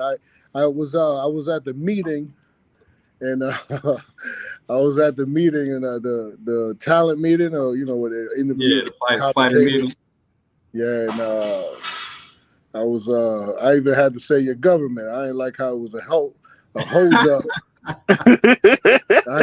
I was like, yeah, boxing jams. People like, who? I don't want to keep saying your government, but I had to, who I'm talking about. Man. Yeah. What is you talking about? Tim, hey, bro, I text right after you told me that. I text Tim like, man, you ain't had to fake. They knew the deal. He was like, oh shit, I thought it was on the under. Nah, it don't have to be. You know what I mean? 'Cause at the end of the day, the fighter performing. You know what I mean? We got to do our just due. You know, Exactly. you definitely, you know, every chance I could use your help, I'm definitely gonna use it. And you What's know, up? we got to do our job in the gym, and he got to do his job in the fight, in the ring. Just like that. Facts. Indeed, but we definitely got to do our job. I definitely, I blame. You know, it's a team effort. If he don't perform right, it's a team effort. We can't just point the finger at him. Oh, for sure. Like, you know, we didn't drill too much. He should have got the knockout. He should have definitely got the knockout. There was Almost. variables. There was variables with that big. Did you remember? I texted you that picture of a big gash on his nose. Yeah. Yeah, I would show everybody, but that's, you know. Yeah, but that you know, I don't mind it. It's you know, it is what it is. We had to get it stitched up a couple of days before the fight, and then pull the stitches out, and Yeah. we knew it was going to open up. And in the full guard position, his own gloves was like just nipping his nose, and if you flicked at it with your finger, it was going to open. And we was trying to you know, not to get hit, and then he went into a Philly shell, trying to stay behind the shoulder so he could see things coming. But nothing worked. It still opened up. Yeah. Nah, I saw it. I saw his nose bleeding from round one. So yeah, I knew something was up, and because he definitely ain't get. He might have got hit by a jab, but it wasn't really nothing coming from Zayna. But yeah, nah, that makes perfect sense. That makes perfect sense. Still tough coming forward with that half guard though. Yeah, indeed. He has good eyes coming forward on it, but it would have suited him better to get right into the game plan. Yeah. The game plan was solid, man. You wrote out something real concrete. It was solid. We understood it. We trained it. We drilled it. We had it down. We definitely had it down, but and we didn't want to go right into it. Right. I didn't want him to see it right away. And man, no bullshit, man. I had confidence in the kid, and he had confidence in himself that we was gonna stop him around the 6th round. And but no, we got to give him credit that he was crafty too. He was on the bike from the 2nd round that he got caught with that big shot. He didn't want to engage at all. Yeah, for sure. And then, but I saw that shit coming too. I knew what he was gonna do, especially when he started circling right. He circles right just to waste time, and if you know, if the opponent's aggressive enough, he'll set a lateral trap. But when he circles right, he's mainly just wasting time. Yeah. He's just fighting the clock, indeed. Yeah, facts. Indeed. And he did set up, and he got us to run into a shot one time. Yeah, I saw it. Polanco being a little reckless. But he told me in the corner, he was like, man, I don't feel nothing of his power, like absolutely nothing. Yeah. I was like, well, go get his ass then. What the fuck are we doing here? That's what I was telling you, Rob. Like the corner instructions just very concise and very, you know what I mean? Yeah. It was only one. It wasn't that difficult. It was only go get him, right? Cut the ring off, change your height, control your lead hand, and just go. But Polanco's mindset is a aggressive counterpuncher. So he's being aggressive, and he wants the guy to shoot. And it's something. It's a learning experience. The kid only got 11, 12 fights. Yeah, for sure. And it's a learning. We'll move on from it, and we'll learn from it. Bro, I mean, people shouldn't dismiss the fact that Zayna was undefeated. You know what I'm saying? And Polanco handled him like he wasn't. You know what I mean? Yeah. Oh, he had his little resume had a couple of fighters on it that he even that draw that he had. I watched the fight and he actually won that. Yeah. Right. Yeah. No, I think I'm talking about with the aggressive fighter he fought, right? Yeah. I forgot the guy's name, but he was a southpaw, and no, that was an easy win for him. But he was in the kid's hometown and under the kid's promotion. Yep. Nah, it's actually one of the fights I studied for yours. So, yeah, for sure. Hey, so Coach, before you, I don't know how long you got, fam, but discussing so the gossip in boxing on the YTBC has been this 9-year-old Haney versus Tank sparring video, and I just wanted to ask you, as a professional coach, could you please explain why that video ain't shit? What?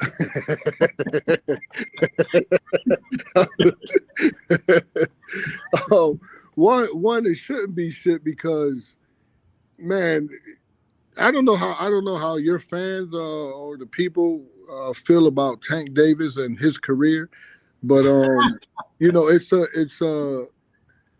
you know, you have a circus act, right? You have you have NBA and you have Harlem Globetrotters. Let me turn this up for y'all.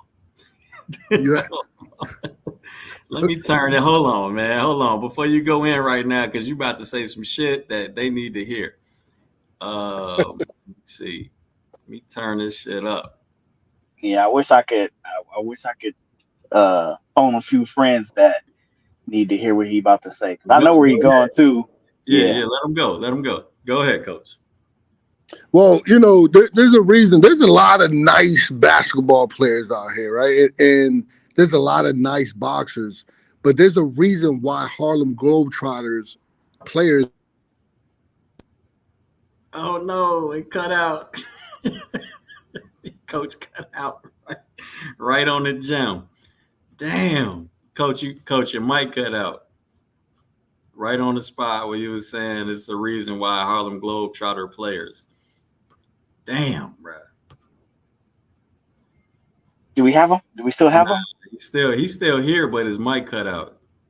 Oh man, I mean he over there giving it up, and Bro, this shit happen with Tim Bradley too, right? He's about to give us. Yeah. Tim was on there trying to say what he could say, but it kept cutting out. Yeah. Coach, I hope you can hear me, but we can't hear you.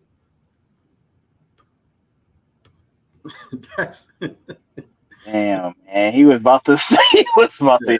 Oh, look at my other guy coming up. Hey, Joseph. What's up? Hey, how you guys doing, my friend? Man, what's going on, Joseph? Look, hold on, I'm trying to get some shit straight with Coach Bermudez right now. Let me holler at him. Very good, Coach. You might have to back out, come back in again. I'll put the link in the chat. He might just have to refresh. He might be. Joseph over there playing the guitar. What's up, man? Oh, I'm sorry, man. It's just You getting your Carlos Santana on over there, Joseph? Oh, dude, don't insult me. Like, no, I'm kidding. No, I'm working on a new album with my son. That's all. And just between fights, I wanted to play you a little song that's about 30 seconds long. Whenever you guys are ready. Hell yeah, go ahead. All right. Well, this is a song that I just performed, opened up for punk legend Michael Graves in San Antonio. And I played this song for them, and I'm going to play it for you guys. This is a song about Joe Biden, right? And he's coming under fire, under scrutiny from even Democrats, guys. And so this is an ode to Joe Biden, our fearless leader in the White House.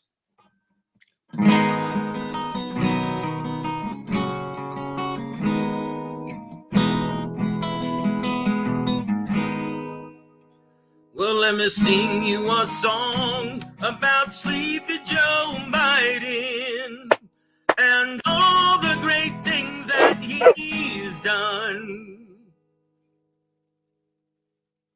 Okay. Yo, James, I knew it in my soul he was going to say Sleepy Joe. I knew it because I said it when he said Biden in my head. I said, Sleepy Joe, wake up. That's it. Wake up, Joe. Now this is an intermission for your ass, man. This oh yeah. Fights.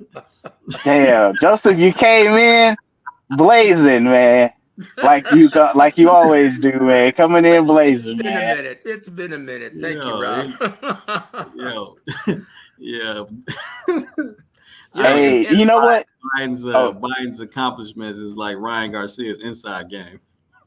Oh, cricket. I think Biden's might be a little bit more than that, actually. Oh shit! God damn.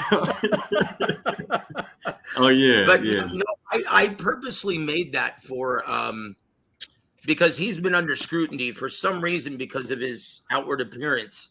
He was, I guess, picked on a little bit by Congress. He was made to testify that he and proved that he wasn't a part of instigating that January 6th debacle at the White House several years ago. Wait, what? The coup, the Michael attempted Graves. coup. Yeah, the attempted coup, whatever you want to call it. Jeez, I mean, You saying, honestly, wait. You saying who had to testify? Michael Graves. Yeah. Oh, Michael Gray. Okay, I got you. Because of his appearance. He's look, Michael Graves, if you didn't know, he's the former singer of the legendary punk band The Misfits. And they accused him of being a Proud Boy, whatever the hell that means. I don't even know what those things are, right? Oh, that's Trump Right? Yeah, that's Trump background dancers. Whatever, solid gold dancers, whatever you want to call them. I don't know what they are, but so I heard he was under scrutiny. I heard he was conservative, so I made that song just for the occasion. So, all right, man, appreciate it. Took me about 2 minutes. So anyway, man, you heard any good jokes in boxing lately? It's all a joke to me. Oh, Chingao. Yeah, that's why I've been very slow on my channel. I've been focusing on music and mainly just regional promotion. So, boy, I tell you what, though, we told you this was coming, though, didn't we, Gems? Yep. Yeah, so now we've got Mike Tyson and Jake Paul to look for at the AT&T Stadium. How do you like that? Don't even mention my lady sent me that. That's funny that you mentioned that, Joseph. My lady sent me that this afternoon, and I couldn't be more like she might as well have told me what I wanted from Dunkin' Donuts. Like I don't give a shit. Don't come to me about no motherfucking Jake Paul shit, bro. Like, you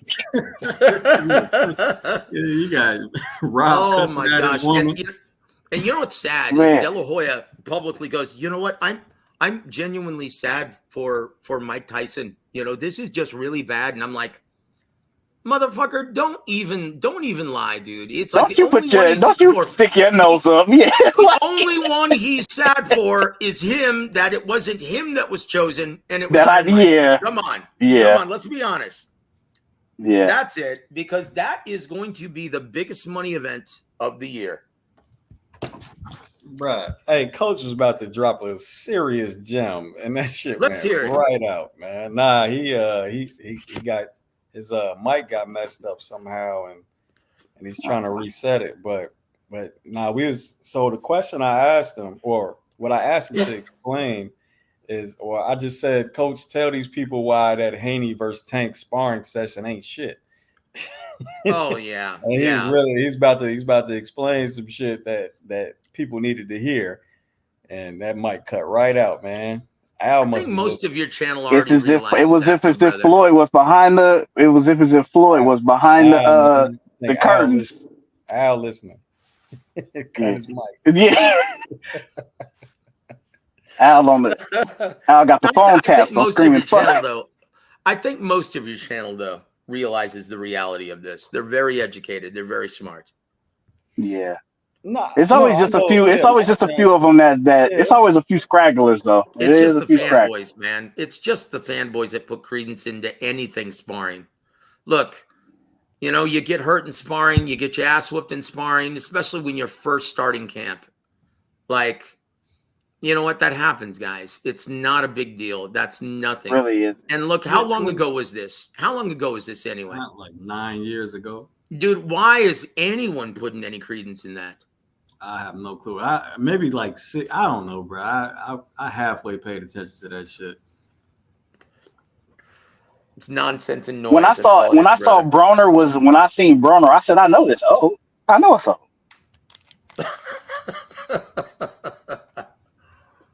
So, you know, it's just from the gallery, brother. Yeah. If I could just, just my little 2 cents on it, it's just so it's just distasteful, like I I really don't like the whole putting each other down. Like I don't care where the shit came from. Hmm. Like, that shit was made to make Haney look Vulnerable. in a distasteful light. Yeah, Joseph. And it just ain't no room for that, man. Like Well, I don't look. The the reality fact is from a business perspective, sir. Devin Haney should be sending Floyd a nice fruit basket, because going into this, no one gives, especially the way his mouth has been, no one gives Queen Ryan a chance. And so with that video, right? Oh, Ryan can knock out Devin. Look, this is actually going to increase sales and increase attention. Devin and his dad should be thanking Floyd for that. Because in reality, now, who gives Ryan Garcia a chance in this? Well, now I think Yeah. it's more of a spectacle because Ryan Garcia is showing signs of mental illness. You know Yeah, what and I'm why do saying? you Like, think that is? This is all a ruse, guys. This is all yeah. coordinated. Because look, they want this to be on that Mike Tyson, Jake Paul level, on that Francis Ngannou, Anthony Joshua level. Is there any coincidence that these well, events are happening in 2024? it's gonna work. It's gonna work Yes, it's because going to work. That's what I'm saying. This is all a ruse. This is all coordinated. There's no bad blood. This is nonsense, guys. I ain't talking about the bad blood part. I'm talking about Ryan Garcia talking absolute nonsense on camera. No, it's he's doing his best acting job. He's trying to So, audition for a future acting career when he so gets rid of Joseph, boxing after so this fight. Joseph, I mean, what you're really saying right now is the guy that suffered from mental illness is playing the mental illness angle to sell a fight. That's Fucked right. up. That's super Yes, fucked it up. is. Yes, it is. But that's what we're living in right now. This is That's all I for have perception. This is all perception, guys. I have seen women tell men that they are pregnant to only sleep in a nice to only what? to only sleep in a nice bed for the night. Oh, jeez. Look, I, Yeah, I this I get is it. look, I get it. But man, if you come out as a celebrity or whatever, and say you suffer from mental illness, you got to step away from your profession. Mhm. You gotta actually check into some type of hospital, and then you come back and say and pretend to be mentally ill just to sell a fight, bro. I mean, your whole moral compass is shot to Well, hell. look, this is, yes, not only that, this is a guy who's saying now that he's been P. Diddy'd, he's been R. Kelly'd, and he's been Bill Cosby'd, Shit, right? I ain't know. Did I leave someone out? Yeah. How about Weisfeld? uh, yeah, that's who I was gonna say. I was gonna say Weinfeld, Buddy with the island. Epstein. Epstein. Yeah, he's been Epsteined also. Yeah. Yeah, So, hey Joseph, I really don't appreciate that you named all black people. oh, I'm sorry. Forgive me, brother. Let me throw in Motherfucker. a Jew from New York, Jeffrey Epstein. There you go. Yeah, all right, cool. Now, Now it's valid. 3-1. Okay. How about George Lopez for good measure? I'll throw in one of my own. damn. Don't you put that on GL? There you go. Catholic priesthood. All right, so Yeah, he fair. just threw a whole religion. All of for it. good measure. Yeah, there you go. Hey, the movie Spotlight, great movie. I saw that I movie. wouldn't That was doubt a it. good I movie. wouldn't doubt it if It was he a really accused good now movie. Joe Biden of sniffing his hair. Damn. There you go. He Yeah. was Kevin Spacey also. Yeah. There you go. Oh yeah, that's another one. Yeah, That Let's now. throw in a wasp. Yeah, it was Kevin Spacey. Beautiful Mind. No, not Beautiful Mind. American Beauty. Oh, I love that movie. That's one of the best debuts of all time for a director. That was an amazing, amazing movie that just swept the Oscars. Who directed that one? And that was let me get his name. Hold on, man. Great act. He's the one who also directed right after, man. Oof. Hold on. His name eludes me. Sam Mendes. Sam Mendes. 1999 was his directorial debut, and that's one of the greatest directorial debuts of all time. Let me just say this, dude, Arthur with the long last name got a laser left hand. It is, bro. I don't like that he keep having to push down homie with the black trunks. It's not needed. You don't need to do that. He keeps coming at you square. You'll get the stoppage. But let the ref do his job. It's all good. See, this is when you want. This is when you want the Atlas on the broadcast again on ESPN to murder this guy's last name, don't you? Yeah, I'm not even gonna try. His name is Arthur. Arthur B. He got it on his trunk right there. Arthur Yep. Arthur Bielzanoff. He's AB, not Baturbia. Ooh. No, it's Arthur Bielzanoff. Okay, this guy with the black trunk. And look, my condolences is something that we've all known for a while, but Floyd came out and announced that Floyd Sr. now is suffering from dementia. So all of our prayers are headed towards Floyd Sr. It's something that we've all known for a minute. But can you imagine Floyd Sr. and Teddy Atlas in the same broadcast booth?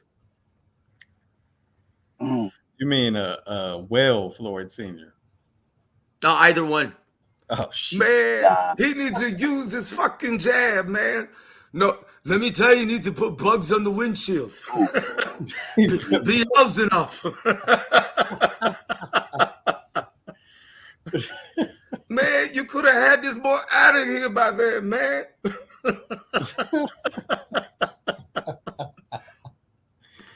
Put bugs on the windshield. Whatever the hell that means.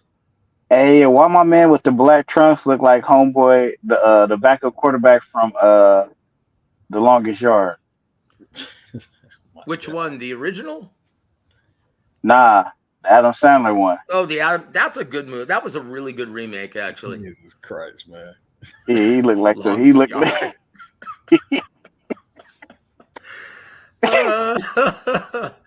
he looked like Buddy, man.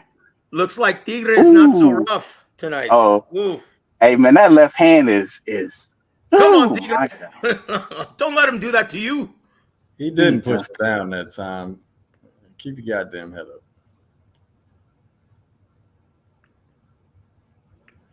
Get knocked out like you were supposed to.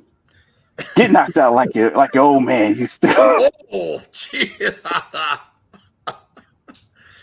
Woo, out, buddy. Yeah, ain't no way he's surviving this. Looks like Beelzebub is in complete control. Beelzebub. Ooh, that man got a name on him, bruh. Yeah. Anytime your last name end in like a month, like a NOV or like a man, we just gonna leave. It. We just gotta leave that alone. Look, Bielzanoff is doing great. I don't know why. Whenever I come across a difficult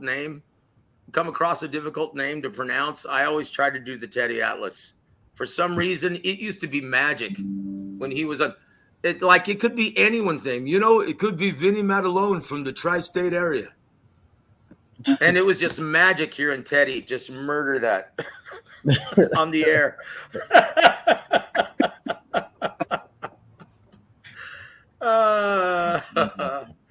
God bless you, Teddy, wherever you are. Hey, go get the dynamite, brother.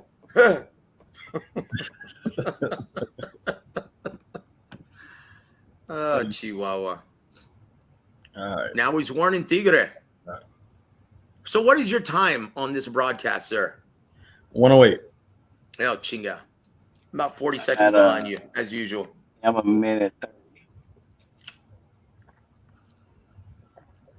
And I mean, every time.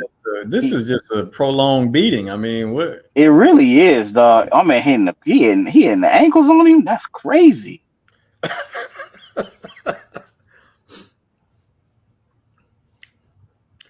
Oh my gosh, this guy's balance is terrible. Walked him into that uppercut forward shift. He's fighting back though. He's trying. I mean, Jim's like every time you got a forward shift, dog, like every time you just gonna end up square in front of this dude. Yeah, it's hilarious. It's not like he's got to follow him. He's right in front of you. Why you keep forward shifting?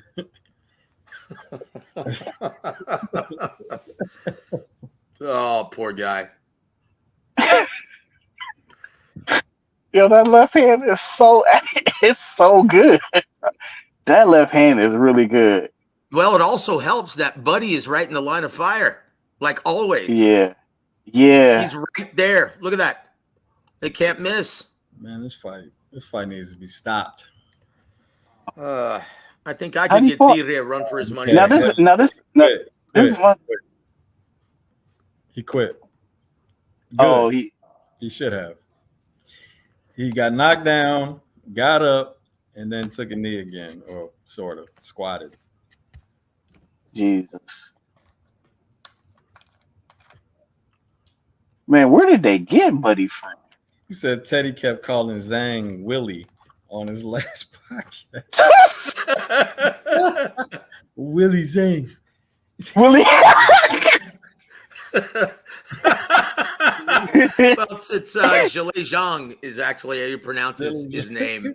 Zhilei Zhang, and for some reason, his management team, the Lane brothers, thought for some reason, I guess maybe because they reside and work out of New Jersey, they thought it rhymed because of the spelling with bang. Yeah. So it's Zhilei Zhang, the Big Bang. Does that make any Nah, sense at all? It Yeah. doesn't. It doesn't. It I doesn't. come to bang everything. Big Bang Zhang sounds a lot better than that pause. Yeah, but yeah. Zhilei Zhang is how you pronounce his name. And I think the only guy who pronounces his name properly is who's on the mic tonight. And that's my brother, Corey Erdman. He's a real pro. And it's about time, long overdue, that he gets his spot, his opportunities. He's very, very good. Great writer as well. Corey Erdman is a credit to the sport. I got you. Zhilei Zhang. The Big Bang, Willie Zhang.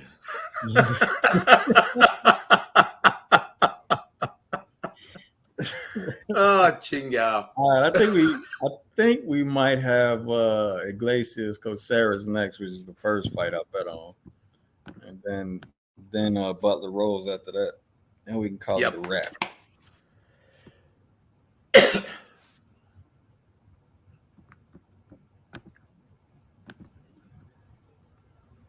Poor Tigre. Well, it's got to be an easier way to make a living than that, brother. For real. Yeah. Hey, so Coach was giving you your flowers, saying congratulations. Which one of your fighters actually competed lately? Rohan Polanco. Roland Polanco. Yeah. Really? You're working with him? Yeah, no, Hector Bermudez, that's his coach. Outstanding, brother. Outstanding. Yeah. Appreciate it. Outstanding. Man, he had a hell of a performance again, made an undefeated fighter look like trash. Yeah. But we needed that Whose knockout. promotion was it? Whose promotion was it? It was top rank. Oh, it was on the top rank card. Yep. On Yeah. the That was Ford. Ford Comatose card. Oh, what a great card. That was a great card, man. It really was. What did you think of the stoppage in the 12th, brother? I liked it. He turns his back. He turned his back. And he was stuck with his back turned on the ring post. So it's like what you supposed to do? I mean, it's not a knockdown. He didn't go down. He'd been smart to take a knee. He'd have won the fight actually. But But nah, he's stuck on the ring post with his back turned, getting blasted. Pause. Yeah, you know, it's easy for people to say, hey, you could have taken the knee, but in the gym, Gems, you know this. How often do you practice getting your ass whooped and getting buzzed and what to do when you get buzzed?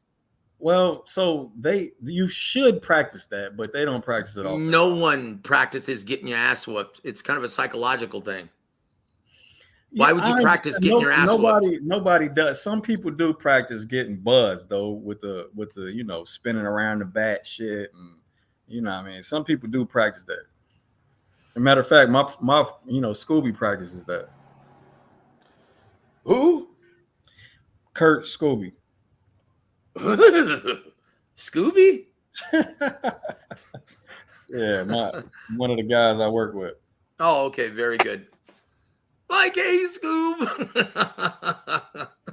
Nah, Oh, Look, Chihuahua. he's serious out here, he, Joseph. he You going want his name? he going places. Going places. Sorry, man. I'm sure he is. I'm sure he is, man. I'm just, it's funny. Fun fact: Casey Kasem on the original Scooby-Doo cartoons used to make Yep. Shaggy's voice. Oh, Casey Yeah, I Kasem. knew. Yeah, I knew that. I didn't know that. Fun fact. Man, hey yo, Who's out it's there? funny. It's funny that I'm watching that roll-on fight last week, and I'm just like, damn, like he's really, to me, I was like, he's sharp, and this is before I even heard the live, the live that y'all was doing. I was just watching that, like, damn, like homie can crack, and he really was trying to, finish Buddy at the, towards the end of the fight, but homie was really, he wasn't making it easy for him, and I'm like, a knockout take two to kind of make it happen. So, No. I mean, he just started the main game plan too late. That's all. Yeah, That's what Coach came on here and explained. he did explain it. I'm just saying when I watched it live, that's what I'm like, yeah, The only difference was, I mean, first, a couple of things I pointed out, he definitely took advantage of throughout the fight. But the only difference was, I said that it was going to be the level change that did it, that allowed for those overhands to land, and he didn't start doing that till very late. You know what I mean? So that happens sometimes, though, man. And it's a fight, and sometimes your nerves get the better of you, and you're in competition, especially if you've been somewhat inactive, you haven't fought in several months, and it's on the big stage, everyone's watching. That happens sometimes. But again, that's what the corner's for. Yeah. But again, he dropped him twice and he whitewashed him. He whitewashed an undefeated fighter. So I mean, congratulations, still very happy with the performance. Indeed. I got a question for you, Jim. So to speak. Huh? I got a question for you. Who was your performer of the night? Performer of the night? What, bro? I don't do that type of shit. Yeah. Well, I'm asking who had the best showing of that card. Well, I mean, I'm going to be really biased on this since I don't look at boxing like this. I'm going to be really biased and say, my guy. Yeah. Man, Coach Bermuda. Shout out Coach Bermudez again. Rohan Palenko. There are several standout performances on that card, but in my opinion, I would really like to see Odebek Kalmatov fight again. Yeah, I wouldn't mind seeing him again. Even though he came up short, he looked very, very good. He could fight. Yeah, he could fight. He brought the fight to Raymond Ford, made for a great main event. And Raymond Ford, boy, he put a bow on that performance. That was wonderful to watch, especially with all the eggs that have come up recently on a top-ranked card, right? Yeah. It was just what the doctor ordered. That co-main was not it. I would, Talk about Lopez. Yeah, man. Oh boy. I don't remember the last time I was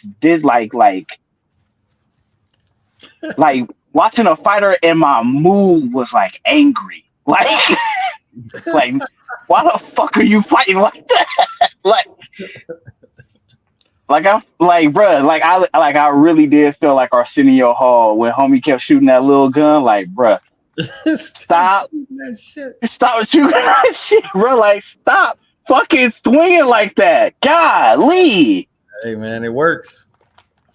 Until it don't. He's a ticking time bomb, but I'm saying yeah, it works. Luis Alberto Lopez is a very unorthodox guy. Yeah, it's like you wouldn't want to teach anyone that kind of technique. Never. Yeah, man. No. If he was my son, I'd be like, I can't have you do this. Like, you can't teach it. No, you can't. Oh no. Even if you tried. You wouldn't want to. I mean, like, yeah. Yeah. But look, man, that was a fine ending, a very dramatic and much needed dramatic ending to a top ranked fight card for once. Never folded. Was good. Robert was good. Dorian, what up, man? There's some patrons in the building. Dorian. That's right. Don't shoot that little motherfucking little boy.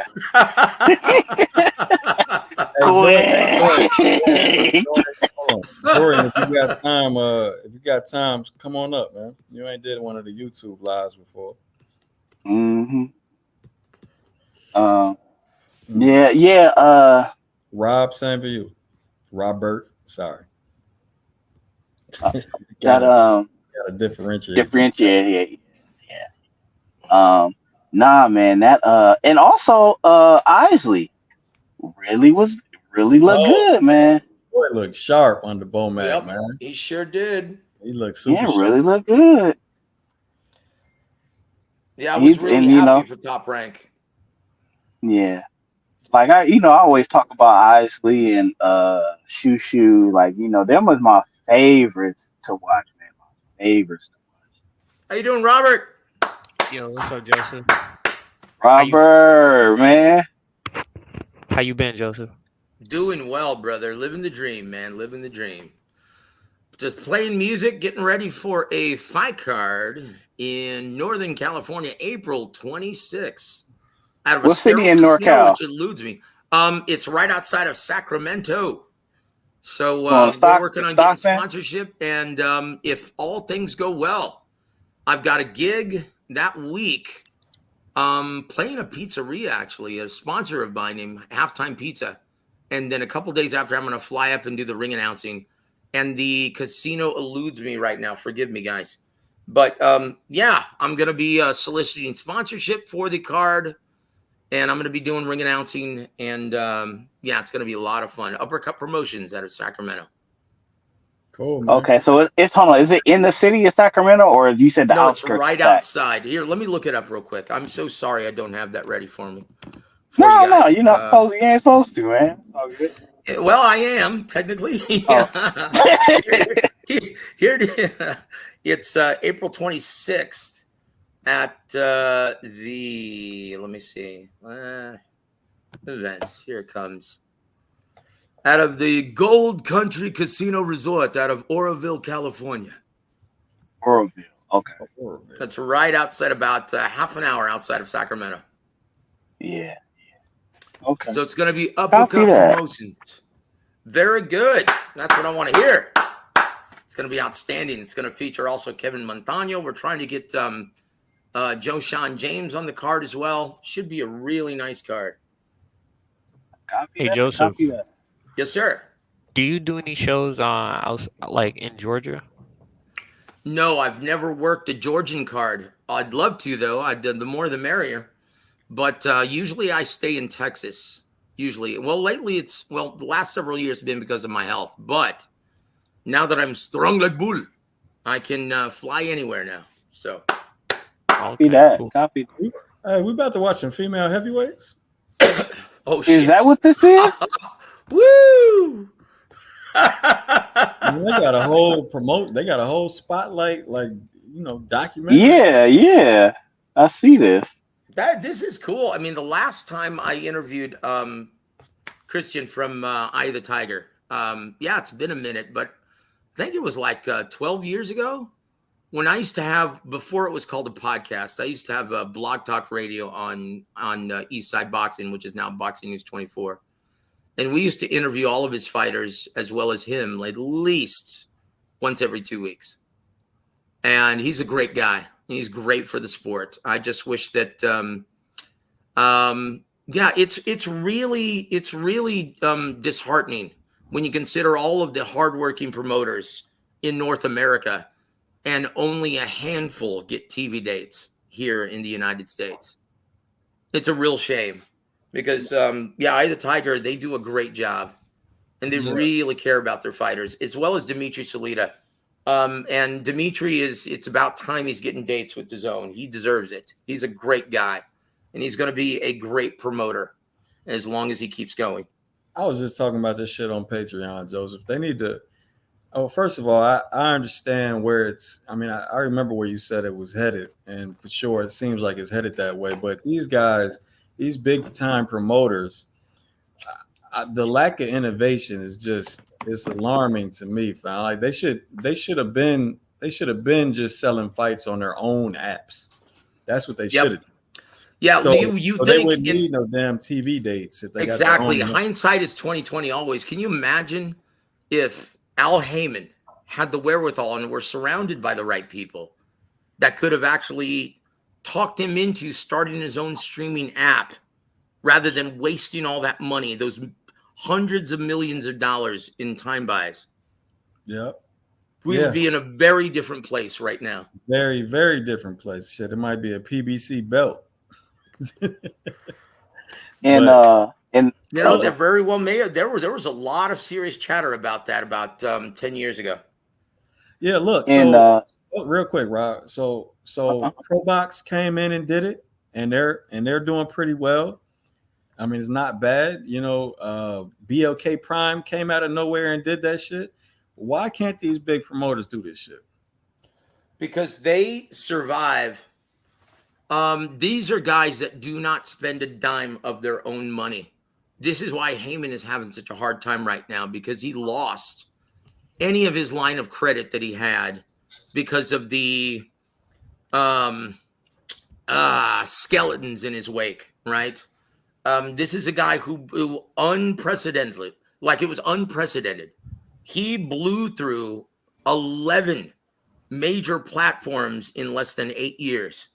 Yeah, I noted it. And so but aside from him, there are no major promoters that like to use their own dime for anything. This is why you customarily see them get in with casinos for the site fee. They depend on sponsorship. They depend on huge licensing fees from networks. They do not risk their own money. That's why. Sad. They're lazy. They don't like to beat their feet and sell tickets. Yeah, I was gonna say in another niche community or a niche following battle rap, it was always on YouTube, and one of the battle rap leagues got an app, and it was highly successful. And then another bigger app pretty much gave them like the exclusiveness to put their events on their bigger app that could reach more people and actually have live events and stream it in real time pay-per-view and not, a delay or whatever. And if a little community like that could do it, yeah, like Jim said, why wouldn't a place like PBC, why couldn't that work? That, and you can upload the fights, to your members and, make it to where the pay-per-views are available the next day or VOD or post the highlights. This is, Rob, this is why I really prefer working with regional promoters, because the stakes are higher. They're investing their own coin. Investing their own coin. Where this is, you have to go out and beat your feet. You have to put together good fights. Because if you put together duds, one-sided mismatches, you're not going to get a return clientele. Yeah. You have to put together fights. And once again, and I always teach these regional promoters, very first rule that Don Chargan taught me, protect your ticket sellers, but put him in fights in which he's going to learn something. And the guys who aren't ticket sellers, you have no choice but to stick them in 50-50 fights. That's the only way you can increase their level of attraction. And if you follow those two rules, then you're going to do well. And you have to hustle. You have to get sponsorship. You have to get local businesses involved. That's the only way you can grow. And right now, San Antonio is flourishing. South Texas is flourishing. On average, we get well over 4,000 people in attendance every single club show that we do. And you go anywhere around the country, you're not going to see that. Yeah, no, that's damn good. That's damn good for a club show. Yeah, 4,000. Man, that's packing it out. Yeah, we average well over 4,000, and we get at least 8 or 9 sponsors per show. That's a product of just going out, shaking hands, showing them the product, getting the community involved. When you get community involved, then the local media wants to get involved. And that's where it starts to blow up. All we need is one big talent. We've got a couple in our holster. All we need is one big breakthrough talent, and we'll be filling up the SBC Center right here without any kind of major promotional push. And that's how it's done. I learned all of that from Don Chargan. Yeah, man. The greatest to have ever done it. Yeah, best of luck to it then, because something's got to shake, man. Thank you, brother. We need it. We all need it. Because, well, look, I hate to say this, Gems, what is your prognostication for the pay-per-view numbers for tomorrow afternoon? Do you think anyone is slating or scheduling a fight party at noon tomorrow on a work day? When I heard that, No. I immediately thought, oh, they're saying, Fuck America. Fuck America. Fuck the 'Cause, America. it comes on at noon for you, right? Yeah, we're not It's worried. 9 in the morning for me. Yeah. We're not And worried look, about the American what have we fan been base saying? at all. And so in America, yeah, the big events this year are going to be all circus events. And look, if anyone doesn't like Canelo versus Munguia, in which what's not to like, really? Yes, that's right. I've heard that. Louis DeCubas is actually behind that. They're doing a great job in St. Paul. Absolutely, sir. And so you look at the major events that are going to be happening this year. And once again, Canelo versus Munguia. You have Jermell Charlo to thank for that. Look, I know a lot of mainstream fans because that's most of our clientele in the regional promotions racket in San Antonio. And I talked to them about that fight card. They felt slighted and they still remember that. That's not good. Yeah. So Canelo purposely wanted someone who was going to stand and fight. Enter Jaime Munguia from Zanfer Promotions. And David Benavidez would have done the same thing. He would have stood and fought. Look. Anyone who wants to know, that's coming, guys. That's coming in September. He wants to drain Benavidez, and he also wants him to tank one final time so he can have his way at the negotiating table. That's the reality, but it's coming in September, guys. So Joseph, I don't know about that. I don't think Canelo's gonna fight two Mexican fighters, and he said that he wouldn't fight Mexican. No, one is Mexican, the other is Arizonian. He's American. To Canelo and to Munguia, to anyone who's a Mexican national. I, as well as David, we're about as American as apple pie. To them, we are locals. We are not Mexican. Yeah. Yeah, Joseph, So I understand what you're saying, though. Yeah. But look, Canelo, the thing that he hates most, one, he hates being called out. He hates being given ultimatums. And if you give him an ultimatum, or if you insult him, you badmouth him publicly, he's going to tell you what, Gems? Get the fuck out of here, man. He's going to tell you that. If you want to fight with Canelo, you'd better be nice. And you know, it's funny. Fans laughed at me when I told them the reality of this. I'm like, guys, this is a business. This is a business. And if you give Canelo ultimatums, he's going to flip you off, give you the one gun salute, and turn the other direction. And so Samson and David finally understand that. Right? And that's why they're going to get the fight this September. Yeah, what happened to Eddie Hearn when he insulted Eddie Reynoso? What happened? Because he was. Joseph, how do you see that fight going in September?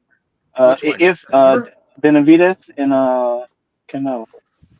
Benavidez is already a slow starter, and when you consider he's going to be weight drained, depleted, he's going to get his ass whooped.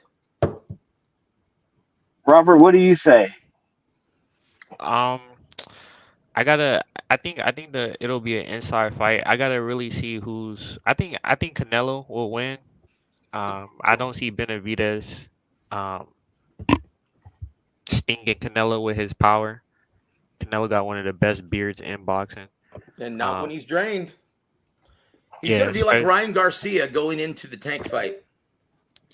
yeah, but Joseph, I was gonna ask, is Canelo signed with Al Heyman? Because I heard the Jaime Munguia fight is gonna be sold on DAZN and Amazon Prime. Look, it'll only be on DAZN if Al Heyman and Amazon Prime allow it. Who's paying the licensing fee here? I'm not sure. Al That's why I was Heyman, asking. PBC. Oh, Al Heyman. Okay. Okay, now keep in mind, guys, Jaime Munguia, a lot like Julio Cesar Chavez when he was fighting, right, is Zanfer Promotions. He's only being distributed and co-promoted by Golden Boy in the States, just like Chavez Jr. was with Top Rank. But he's Zanfer Promotions. They call the shots. They're the ones who choose the opposition for Jaime Munguia. Hey, Joseph, this one. So for you. why would anyone include DAZN on this one? Joseph, you have a question from the chat. Yes, sir. It's on the screen. Oh, I'm sorry. These club shows post their fights on some sort of channel like YouTube or Twitch. Well, my last 3 is I signed an agreement with Alamo Media. And so all of mine are going to be on Alamo Media, including one coming up on March 30th. There you go. So I'll go ahead and list the link on all my social media pages, and I will shoot the link to Ryan as well. It's a paid platform, right? No, sir. It's free. Oh, okay, cool. It's free, Very guys. nice. Thank you. I'm really, really proud of the work we're doing with Alamo Media. So, yeah, I'm going to be in the studio, though, recording my first song from the Heron Project with my son on lead vocals. I'm doing backups, and I'm doing all the guitar work. And, yeah, it's we're currently shooting the video for with all of our prize fighters that we work with. It's going to be really fantastic, and we're going to debut it on Alamo Media as well next month. So it's going to be a lot of fun. I'm doing multiple projects with these guys, and they're a real joy to work with. They're real professionals, and it's so much fun. And I'm just very fortunate to have this opportunity. Yeah, make the best of it. Why your son was good with you, bro? Hey, Jamil, how you doing, my brother? What up? And Dorian, what up, man? What's going on? Chilling, man. Chilling. About to watch What's up, these Dorian? What's on, Rob? female heavyweights. Ew. Come on, man. You got to give it up to the ladies, man. Give Hey. it a chance, Dorian. Can I talk about? Can I give you a quote from Charles Bronson from the 70s? You know, I feel like I'm in Amsterdam with all the dykes around me. Man. Gotta get my channel canceled, man. Hey, that was Andy. Charles Bronson, not me, brother.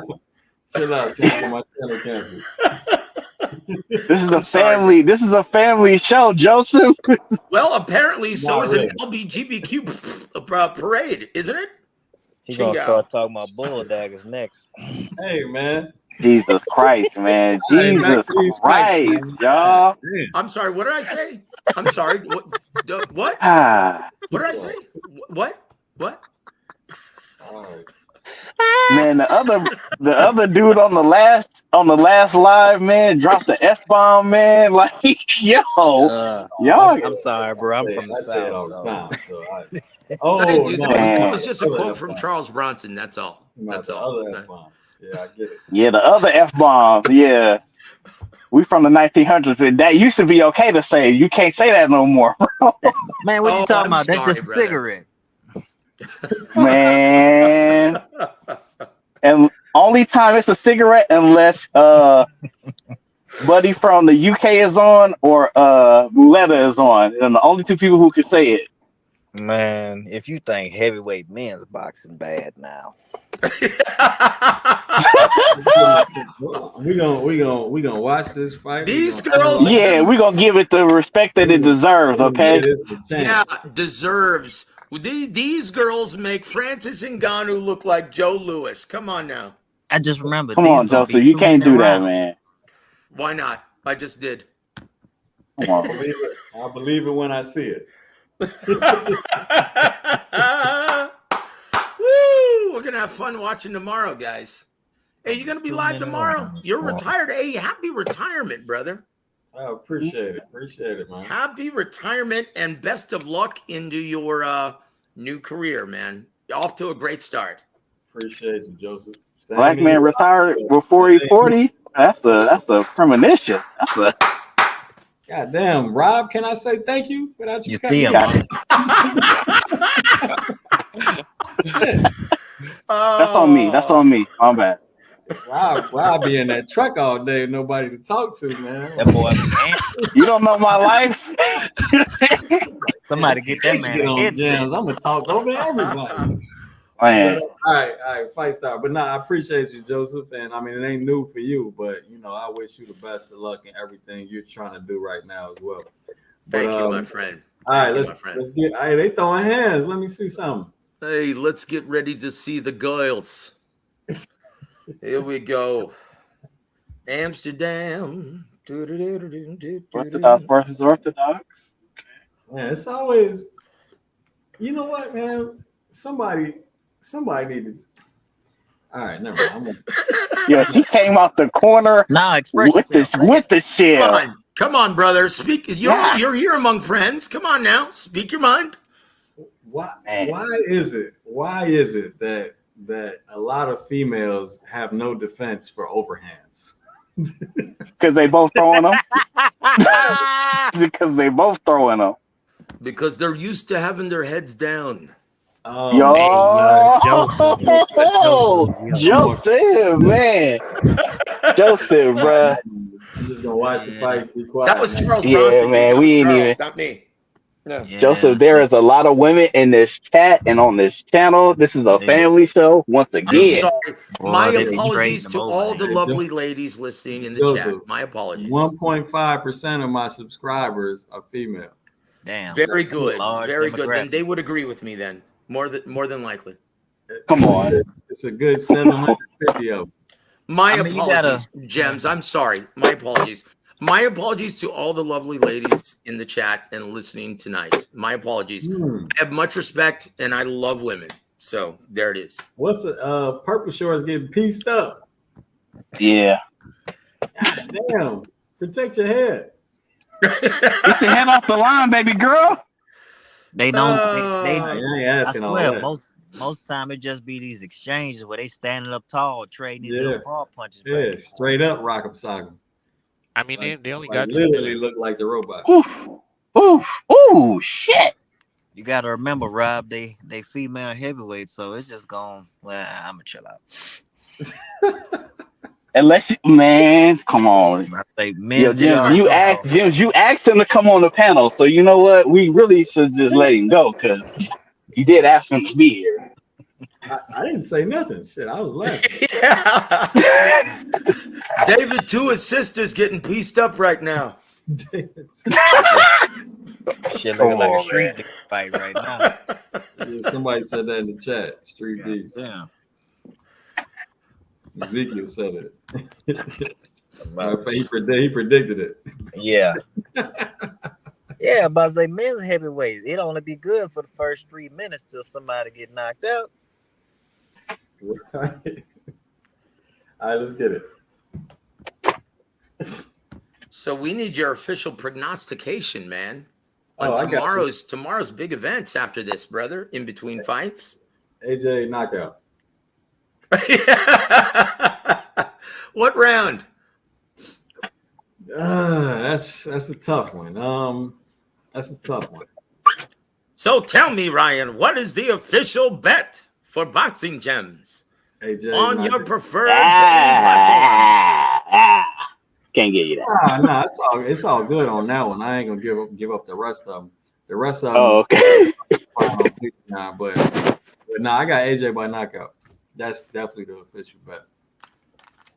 It's funny, I've got it going the distance. It's just something in a film study that I don't see Ngannou avoiding. and that AJ already does very, very well. So you know, I don't believe that he has some iron chin like other people believe, and I also don't believe that he's the hard hitting heavyweight either. Who said that? Man, bruh, people say a lot of shit.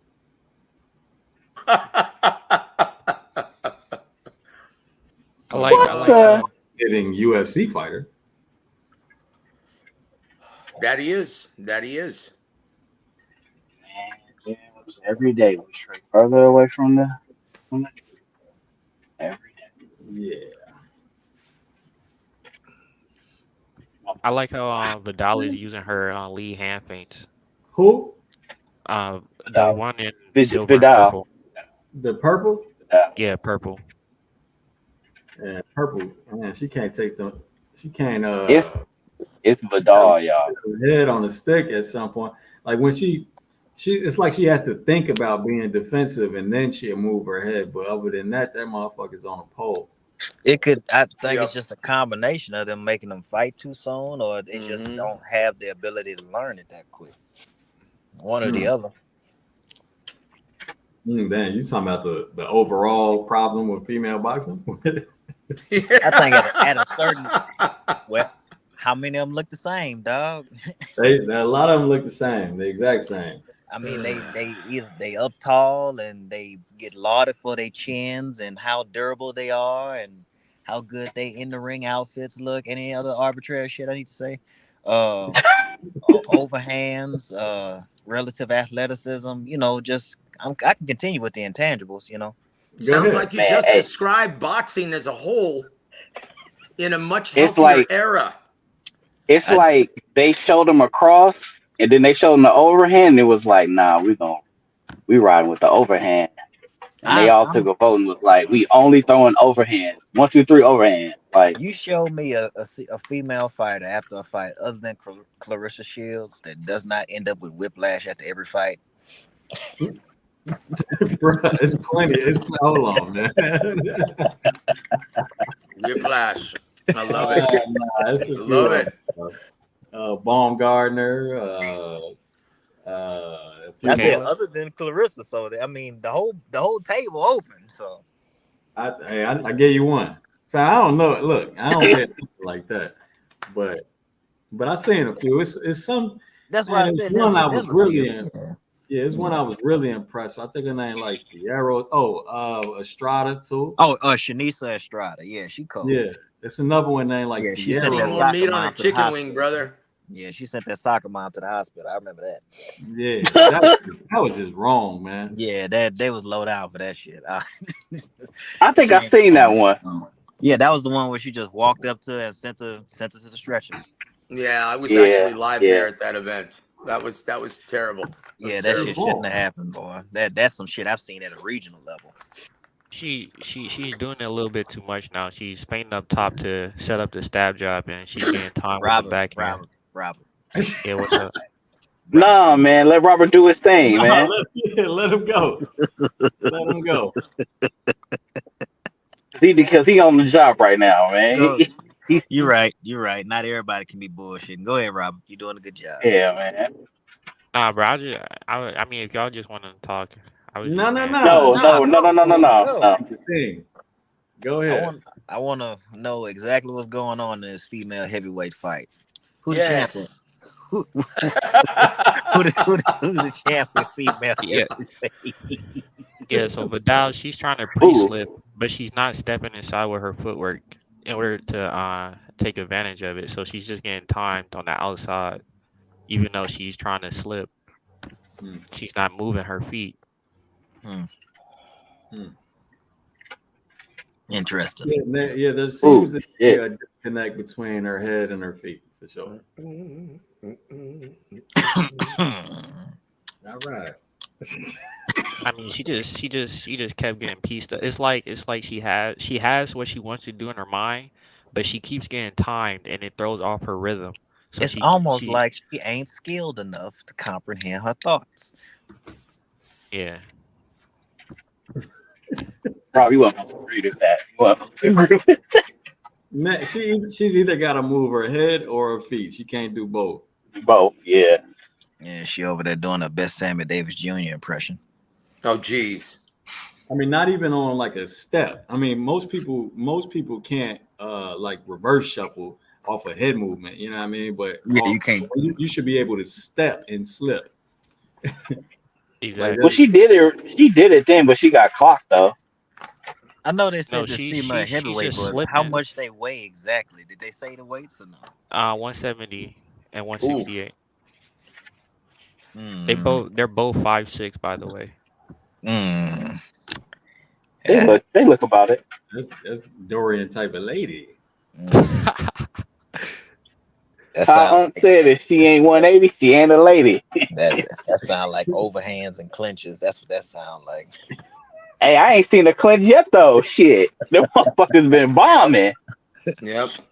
Oh boy. See, she's just slipping in place. She doesn't move her feet with the slip. You want to give her a best Lomachenko impression, Robert? Yeah, cause she keep doing this shit half-ass. I wonder I'm why just, that is. I'm just saying Rob. why she keep getting caught with these hooks because in this right hand because it's like what Jim say with fighters who just mid-range jab. It's like they don't know why they're getting.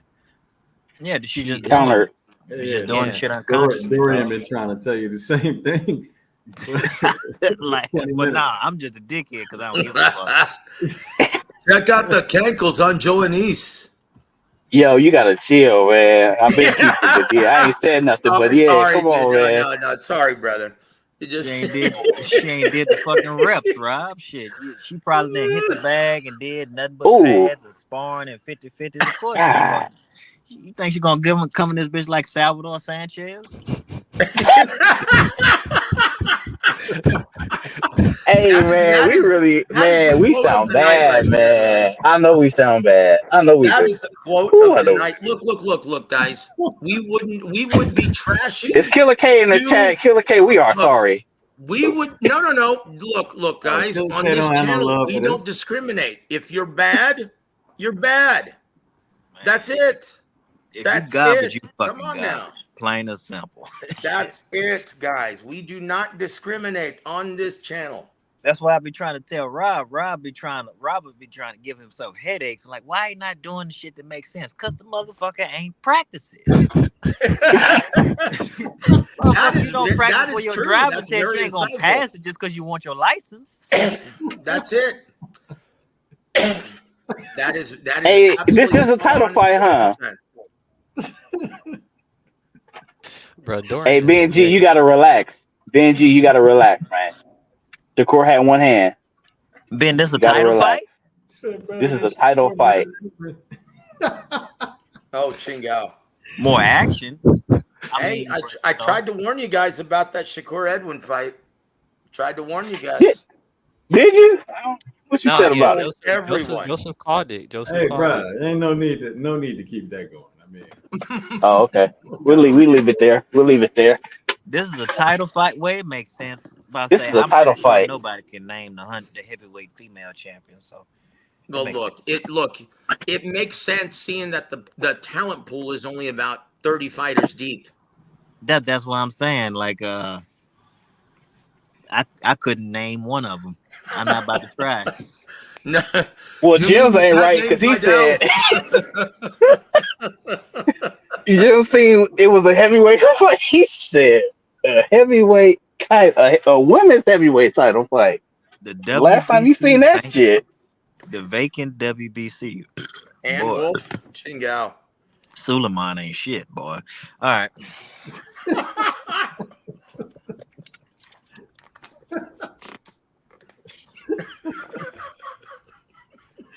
oh shit. Robert. Yo, what's up? Tatted girl looks kind of straight. Can you pull up the top 10 female heavyweights? Top 10 what? Top 10 female heavyweights. I'm curious. We're gonna play Guess Who. I mean, are you going?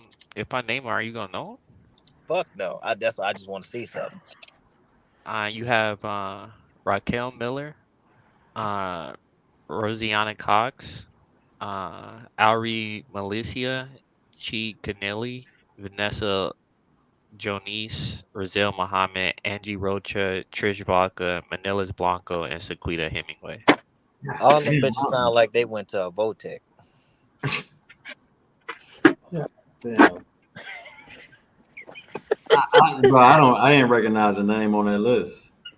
They all sound like they could change an alternator real good. He gonna say that with a straight face. With a straight face. How dare you, man? How dare you?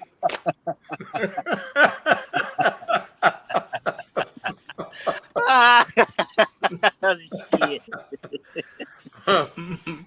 Say, cuz, come here, move this furniture. All right. Damn.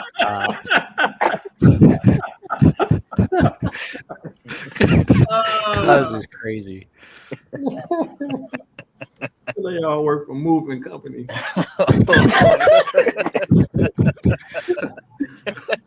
Just recognize one of them names. She like, that's the girl that brought my couch up the stairs. Yeah, she brought that love seat to my apartment.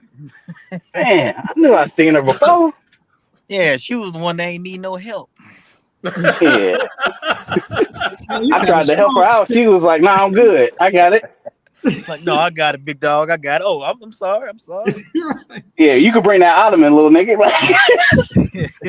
That's one of the ones that got the nicknames. They don't want to be called by the government. I'm like, no, I'm old dog. Old dog.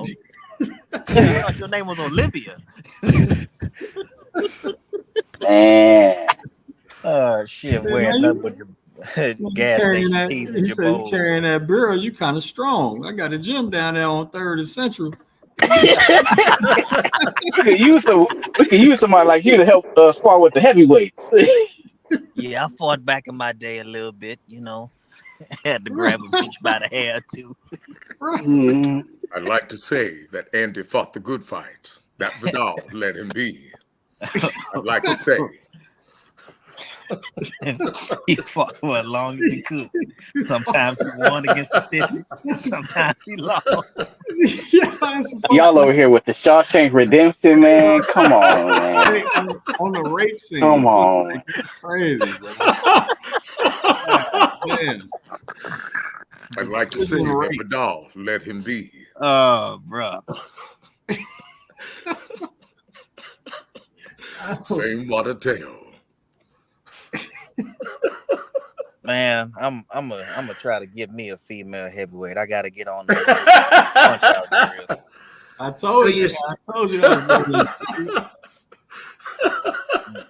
Find me one. There are plenty of them in South Texas, brother. Just ask Charles Barkley. Find me one to get on them wind sprints and heavy bag drills. We'll be in the top 10 by Thursday.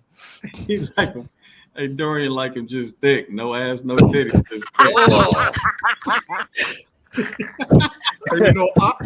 I seen about 10 to 15 last time I was in San Antonio. They build like they work at Lowe's. Oh, jeez. Find you a good toilet on sale. Oh, this ain't the good one here. I can tell what you need right here. You need extra support around the back.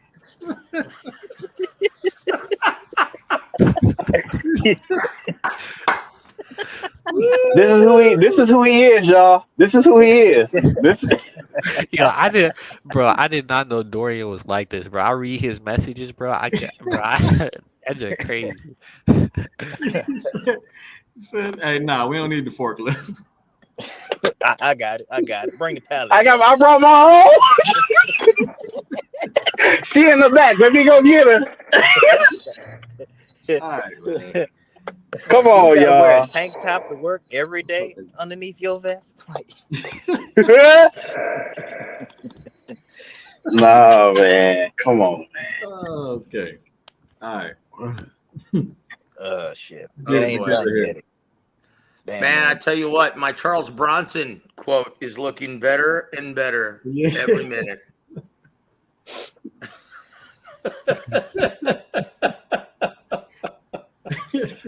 Oh, chinga. Yeah, this one, the people in the crowd go get concessions, huh? Oh man, this went up when it got up. Well, in rock music, this is what we used to call the T-shirt band, where Damn. everyone got out of their seat and went and stood in line to buy their T-shirt. Damn.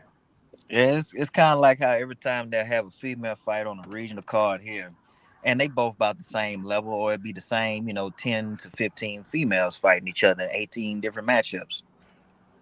And and one will either be a little bit more athletic than the other at washer, or it'll just be back and forth, and they just can't hurt each other or finish each other. And then they always end up giving them a fight of the night. Who the fuck called that a fight of the night? So don't let these men that want to fuck these women fool you. Oh my gosh! I'm sorry. And who are they? Because that's all it ever be. Brother, I'd rather throw peanuts at him. Oh, and not this one. God, no, not this one. I meant these midnight monsters right here. Man, I noticed since y'all been doing this, about 7 people left. I'm You sorry. sure it's not because of the fights? They'll be back. They'll be back when the main event starts. I'm sorry. That's that 1.5%, James. Yeah, they wanted us to talk about single mid-range jabs and cross steps for this fight. Best of luck to you. Yeah, you'll need a clicker to count all them bitches in this fight. Right. Now we copy box.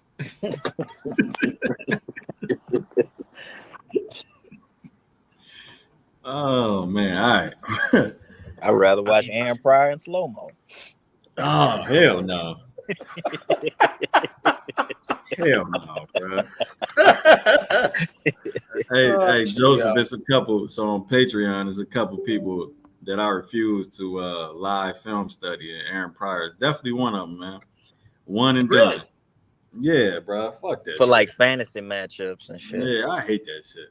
Somebody asked for him to be a fantasy matchup against Roberto Duran. Oh my gosh, dude, that's Well, look, if Roberto Duran had stopped at 40, he could have made some great matchups at that time. That's a damn shame. That's the same thing with Sugar Shane Mosley as well. If he had stopped at 140 for even just a couple of years, great matchups. So let me ask you. The point is, Aaron Pryor isn't. I mean, he breaks a lot of rules, and he's not exactly highly skilled. He breaks every rule there is in that motherfucker. Yeah, he's not exactly highly skilled, as Dorian would say. He fights like a crackhead. Well, I tell you what, that crackhead is widely considered the greatest 40-pounder of all time. I understood. Look, we understand that he's violent as hell.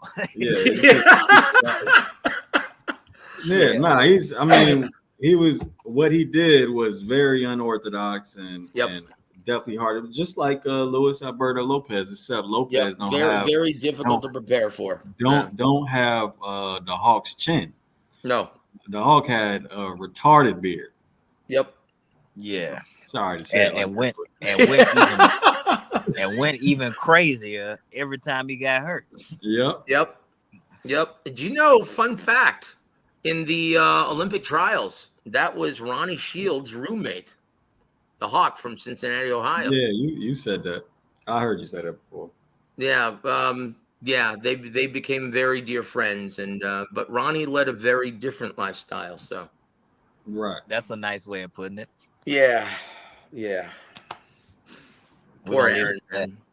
Fell off a cliff very quickly, unfortunately. I mean, you could just tell by how he fought that he was a wild look, dude, bro. Though. Hey, them 7 people came back. And there it is. They trying to see if the fight over with. That's what they trying to see. Yeah, that's what I'm saying. Oh shit, they left again. I guess so. Oh boy. James. What are your thoughts on Mike Tyson versus Jake Paul? Bro, you was about to get blocked for asking. Please. Don't do that. Look, my only thoughts are that it's going to be by far the biggest event on the boxing calendar, and it's going to prove to be the most lucrative, and that's why it's being staged. And that's why Yeah. DAZN, it's going to become its flagship. And with the success of this event, how many more promoters and networks are going to try to stage something similar? Oh, wait a minute. I'm sorry. This is on Netflix, right? Not DAZN? Yeah, it's on And there it Netflix. is. There it is. I don't care. I don't care what is on. Yeah, that I don't want to see that. Look, if it helps bring attention to all of the other skilled, gallant fighters in the country, then hey, man, so be it. Let it happen. Embrace it. Let it happen. I mean, just I mean, it's gonna happen whether we want it to or yeah, not. let it happen out of my peripheral. Yeah, shit. I'm just saying, if it brings more attention to the skilled fighters, the real champions in boxing, then yeah, embrace it. Embrace it. I only have one. No. I'm not gonna embrace it. I'm gonna let it happen without me paying attention to it. If it benefits, it benefits. Cool. The immortal words of Ric Flair: "You may not like it, but you better learn to love it, boys," because it's not going away, unfortunately. The only thing I don't matter. Again, I don't mind if it doesn't go away. I just don't care about it. I mean, yeah, so. that's where I'm at with it. Shit. Very well said. That's Steve Rose spot chat. No, I wish. What time the fight start? Google. I know one thing though. They're gonna have Mike on so many steroids and peptides. Holding them together. Oh my gosh, his cardio is going to be so bad because of all of his extracurricular, his primary business as of now. Yeah, he's gonna be held together by so many pharmaceuticals. Oh my word! Yep. Like he can have a burst maybe for about 20 seconds. He's going to be sucking wind for the rest of the round. And then you gotta remember, this motherfucker almost about to enter his third century. No, I mean, not third. You might as well say that the life he's lived, but 50 years old. Yeah, he's old. He's almost 60 years old. That shit ridiculous. Yep, it is. And look, Texas is not going to sanction this as a real fight. It's going to be an exhibition, guys. Yeah, so I mean, shit. But it's still gonna dwarf the numbers of Ryan Garcia and Devin Haney. Yeah, guarantee you that. It's gonna triple the numbers. Yeah, watch this, Robert. Yeah, what's up? Has the dynamic of this fight changed? A little bit. The girl in pink shorts, pink and black, is putting on the pressure a little bit. She's at least slightly changing head slots when she's throwing hooks. And she's catching the other girl clean because she doesn't move her head for nothing. So she a little bit in better shape. Yeah. I got you. Still intangible. All right.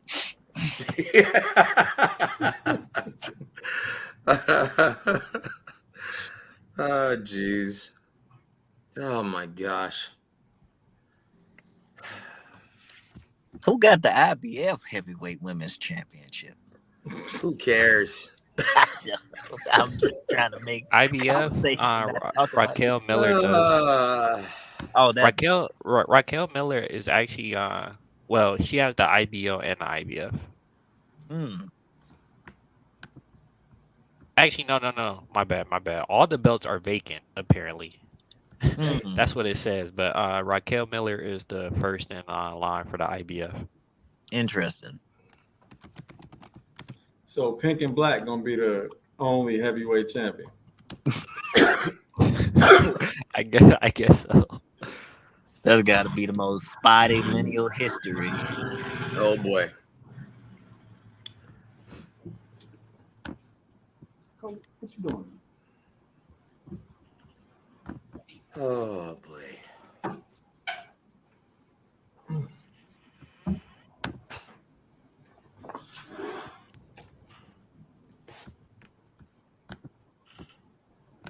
I mean, I'm gonna be honest, bro. Like the girl in the purple and the silver, she been doing the same thing all fight. I wonder why that is, Robert. Like at least the girl in the pink and black, she changed her guard a couple of times. She switched it up. Mm-hmm. She learned a couple more different combos on the pads with her coach, huh? Yeah, I guess. Hey guys, do you think that there's any way Nick Ball beats Ray Vargas tomorrow? I'm not familiar with Nick Ball. Yes. I haven't seen enough of Nick Ball. I haven't seen enough of him to make a judgment on that. Look, Ray Vargas, and the reason why they chose this fight, he has a tendency to mix it up when he doesn't have to, and that's gotten him in trouble in the past. Yeah, If he but just that fights little, a disciplined fight and keeps him from mid to long range, he's going to easily win this fight. But something tells me he's going to let his balls hang in Saudi Arabia, and he's going to get knocked out. yeah, trying to bang it out when you have a fucking inverted chin is He not a could good easily idea. win this fight from mid to long range. Is Nick Ball better in the 50-50?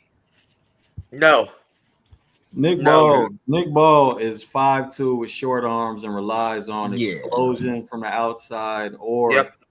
there's a little trap he sets where he gets little in the high guard over his lead leg, waits till you swing, and swings with you. Oh, okay. So he just a head buster. I got you.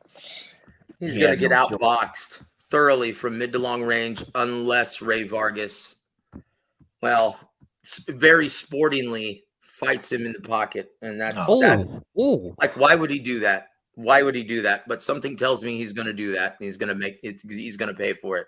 Yeah, it wouldn't. Yeah, I mean, it matches him. Yeah, So Ray it Vargas. sounds like well, if he could just box him and keep him at bay, he could have an easy night. Yep, easy night, easy, and it never happens. He always gets into trouble because puro mexicano. What happened, Robert? Did something exciting happen other than the overhand? yeah. She was catching her with combinations at the end of the last round, like really bad. Were they actual combinations or were they just straight punches in sequence? Straight punches in sequence. Okay. But yeah, I mean, she was following her out, crosswalking and everything. But I mean, they did damage. Yeah, that's what I'm talking about. She was Yeah. what I call run punching. Yeah. Hey, Joseph, to your point, that's why I didn't bet on it. If it's a so-called boring fight, then this Vargas is going to win it easy. Yep. If it's not, then Ball is probably gonna make it either really close or he's gonna win it. So Yep. Indeed. I couldn't bet on that shit because of that exactly. That Ray Vargas isn't exactly disciplined throughout a whole fight, and it depends heavily on game plan and execution. So no bet. Yep. Good call. That's what I think is going to happen. I think Ray Vargas is going to be skating away on an easy victory, and then he's going to have a mental lapse, fight him in the pocket, get floored. He may even get floored more than once, but I think he hangs on to win a very, very close competitive decision. Yeah, he might get not competitive in the ring, but competitive on the scorecards. Yeah, he might That get makes any chinned once sense. or twice there. Yep. Yeah, And that's Ray Vargas in a nutshell. literally anything could happen in that fight, man. I'm good.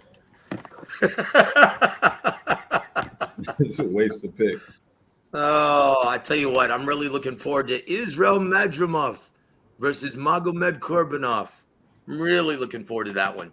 That's gonna be a good fight. Huh? That one I did pick, and I will not disclose. That's on Patreon. Good man. But you can talk about it. Honestly, I'm really looking forward to this fight. I really like both fighters, but I do like Izzy. I do like Izzy and his sharp combinations. Mm-hmm. I like Izzy. Gotcha. But we'll see what happens. Great fight.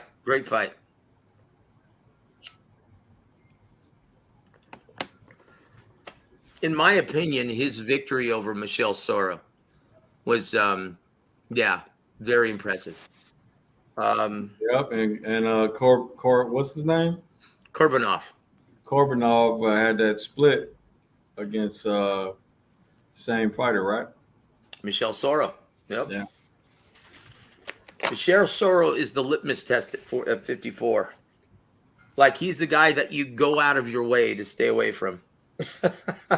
Man, 54 emptied out so quick. Yep. So what's at 60 then if it emptied out really quickly? Yeah, I mean, 54, it's like they died. It's like nobody, it's like everybody retired or some shit. Like, which really, that's what happened. Rosario, Hurd, Castaño. Harrison, Castano. Like all them dudes basically retired. Shit, you Yep. know her retired. That Black motherfucker and just Pink started a lost. podcast. Black and Pink lost that. Wait, wait, what? Yeah. Rob, why you acting like you care? Nah, bro.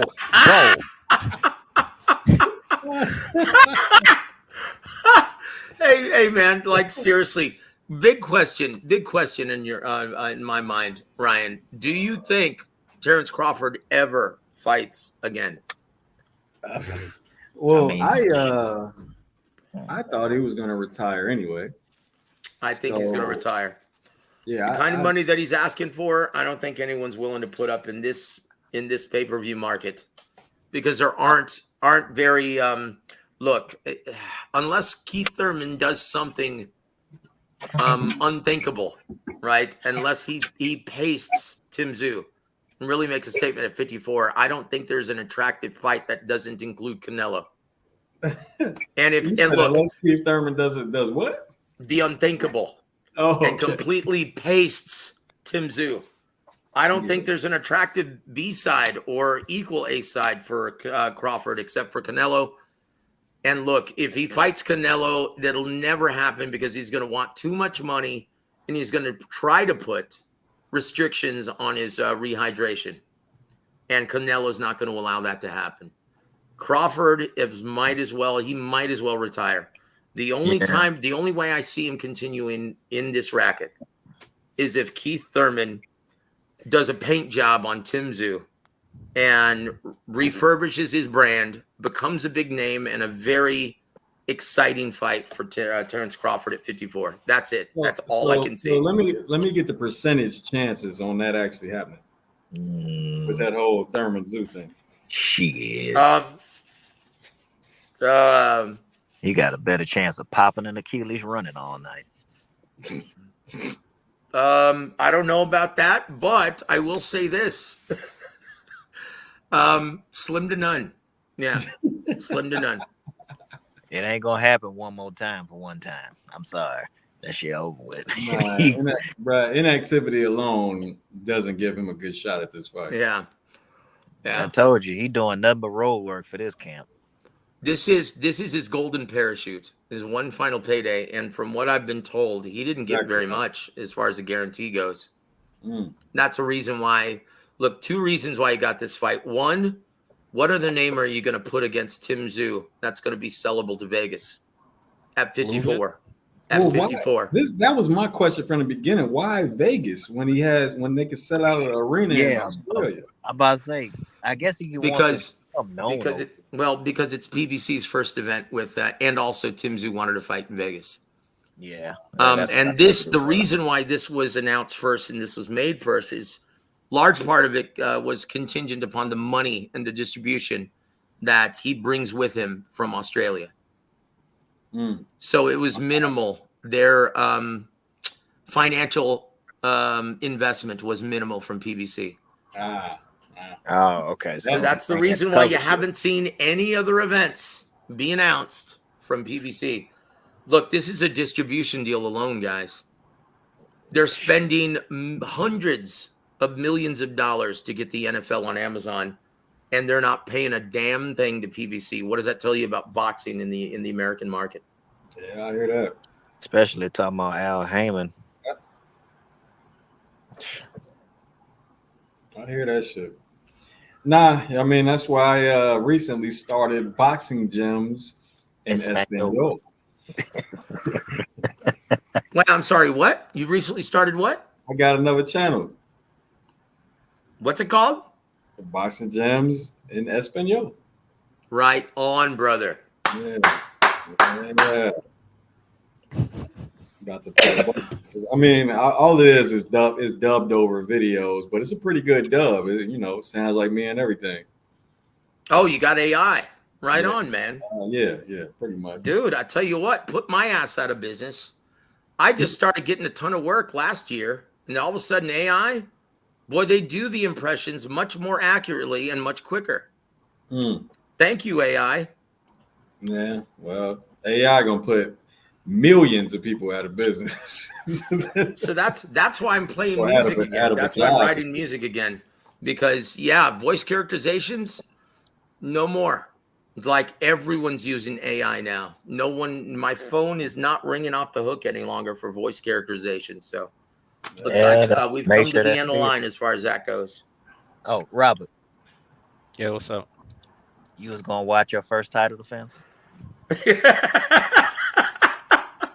Oh nah, bro. I was just invested in a fight, bro. It's just egregious that she got robbed like that. Like I don't know what the judges was looking at. Who landed more overhands? I guess. I wasn't paying enough attention to it. So Ernest said AI does music too, but not good music. They do formulated music. It's nothing special, nothing spectacular. They can't draw human hands either in them pictures. That shit always look weird. Okay. You can always tell the caliber of musician are the ones you can always tell the caliber of musician by the amount of fear for AI. I have no fear of AI. Like honestly, dude, they cannot write. They don't have a soul. They don't have that jet de vivre to write something spectacular and unique and creative. Yeah, you're right. It's audible. As far as formulated music and rap, well, best of luck. Yeah, I wouldn't have a fear of Allen Iverson either. You know. Joseph sounded like Will Smith and iRobot and shit. Like, these fucking shoes. It's the truth. It's the truth. Shit. Without that soul, they can't. Dude, yeah, like they can. Do you think they're capable of writing after the love is gone, Earth, Wind, and Fire? Do you think AI can come up with that? Nah. No. Jim, what you say? You sound like Will Smith and iRobot. You can trust the robots if you want to. Okay. Right. You can trust them. Ain't nothing up there but numbers. Oh, that was somebody's baby. That's my shit. I like that. Yeah, man. Yeah, Joseph, talk that AI shit.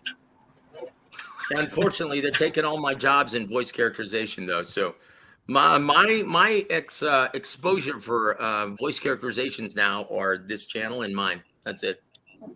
That's it. Hey, hold on. Let me make this public service announcement real quick.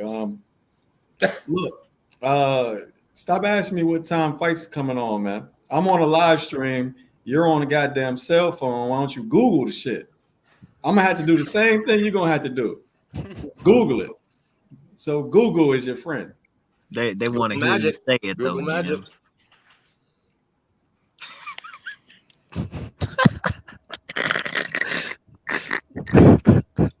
It said, look, what time is it? It's 4:30. Motherfucker like Ray Lewis. No, I was thinking Bulls. The Bulls pregame jump. Oh yeah. Yeah. 90s Bulls. Chicago coming out of me. Oh, Chicago Bulls. That's what you thought about? 90s. I try not. Every time I think about the Bulls, I get to nowadays. Hey, my boy Jamar Compton's on, man. He putting on for y'all, man. He is, but motherfucker, when was the last time we made it past the Eastern Conference? The Eastern Conference Finals? Shit. I ain't been the same since Derrick Rose blew his knee out. Hey, when does March Madness start, guys? In March. Isn't it next weekend? That's the conference tournaments start next week. Oh, okay, very good. Yes. And then Selection Sunday is at the end of sorry. Next Sunday. Hey, is this Coceres Iglesias? Or is this something else? Is. I think it's Coceres Iglesias. I hope so. Yeah, it is. It is. My allergies are killing me right now. I might have to sign off, guys. In fact, I think I probably should. Because I've been hitting mute and sneezing like for the last 15 minutes straight. So, guys, have a wonderful evening. It's great to chop it up with you. I'm going to be watching and listening. But, yeah, I'm basically crying. So, God bless all of you guys. And hey, James, are you going live tomorrow? Of course. I'll be here tomorrow, brother. And I'll be sure to take my Allegra D before I go on there. Product placement. There you go. Well, I'll see you guys tomorrow. God bless all of you. All right, Joseph. All right, Take Joe. care. bye, Joseph. The fuck was that Blue Clues as?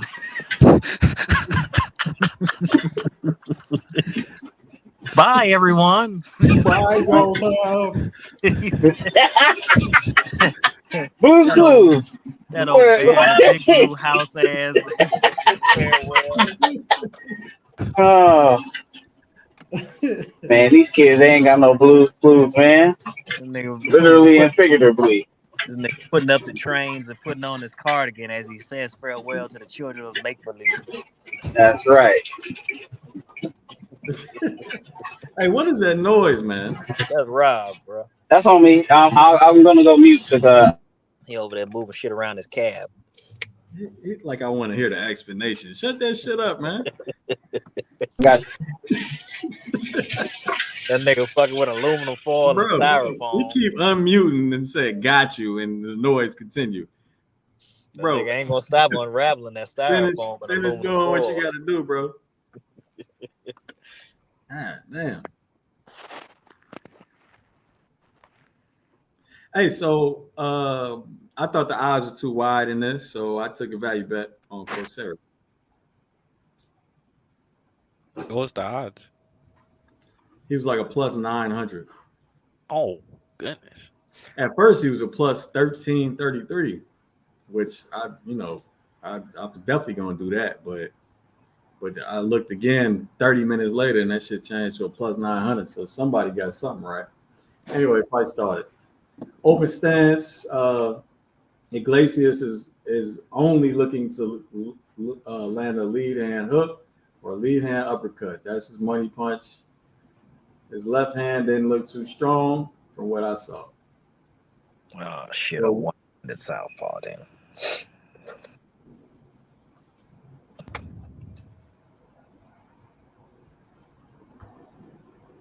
Yeah, I think he's a right-handed southpaw. There's that 4-3 we saw in film study. There's him getting touched up a little bit.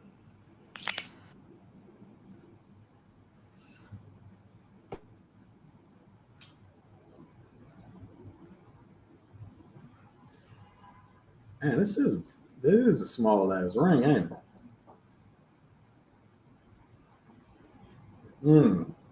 Nice backhand from Coursera's another one.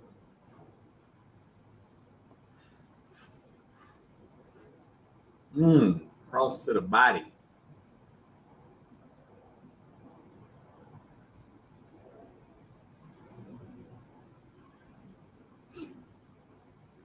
I mean, it's already not looking like a plus 900 type of fight. Yeah. Would have expected this guy to. I mean, skill-wise, his opponent doesn't look that bad. Nah, we know Coursera's from a bunch of fights, man. I mean, we fought Billy Joe Saunders, got knocked out by Pacheco. Oh. But nah, he ain't. Oh wow, what'd I say? Oh, was that a left hand that dropped him? I'm a little bit behind, I guess. Oh, he done. Now it looks like a plus 900. What the fuck? He knocked him out cold. What was that? That shit came out of nowhere. Competitive. Done.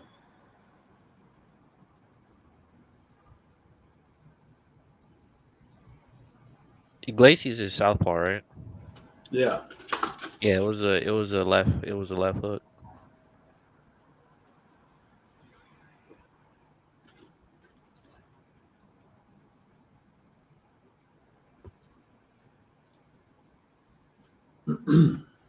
See the replay.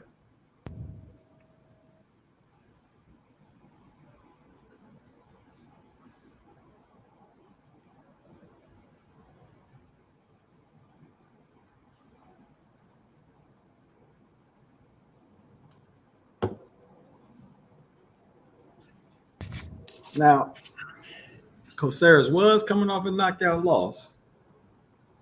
Never know what a knockout do to you, which I also said. But Yeah, and it's the damn, first man, round. that shit came out of nowhere, literally.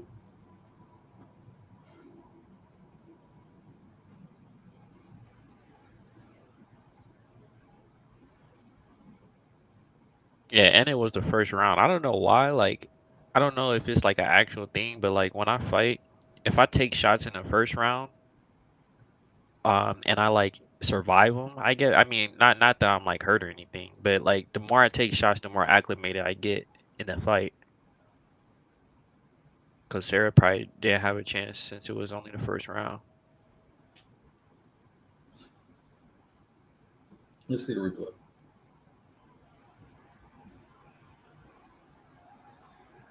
Wow. Bro, what?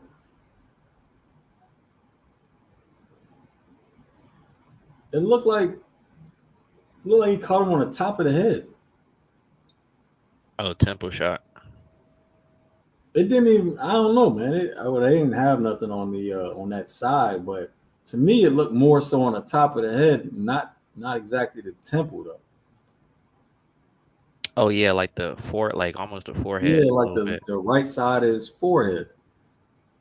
Again, man, you never know what a knockout do to a person.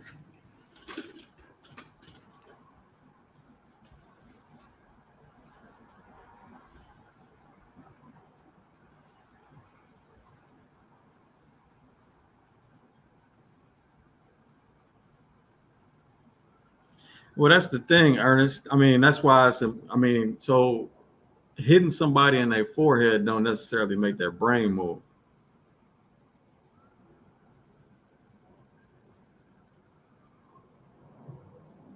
Your brain usually moves from some type of whiplash type of motion. And top of the head don't do that. But the temple will throw off your equilibrium for sure. It might have been more so on the temple, but to me it looked like the top of the head. But either way, shit, when you have one concussion, it's easy to have another. Yeah, let me look up his record. Yeah, he came off a loss against knockout loss against Pacheco. I've been muted like a motherfucker. Goddamn. Yeah, what was you saying? Shit. It don't matter now. Shit gone.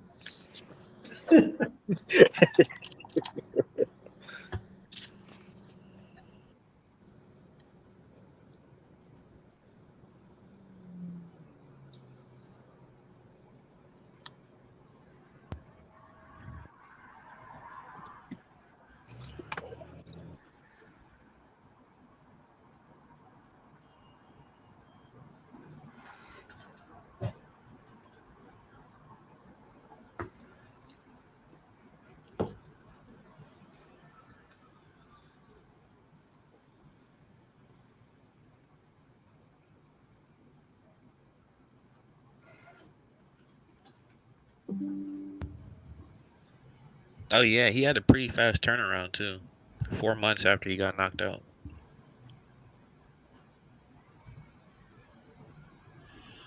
Bro, that was I don't know. That you don't normally see knockouts like that though. That was an interesting knockout. Wyatt Simpson, unless Coceres' legs are cooked. Who knows, man? Again, knockout do some funny shit to you. Yeah, everybody react different to that shit.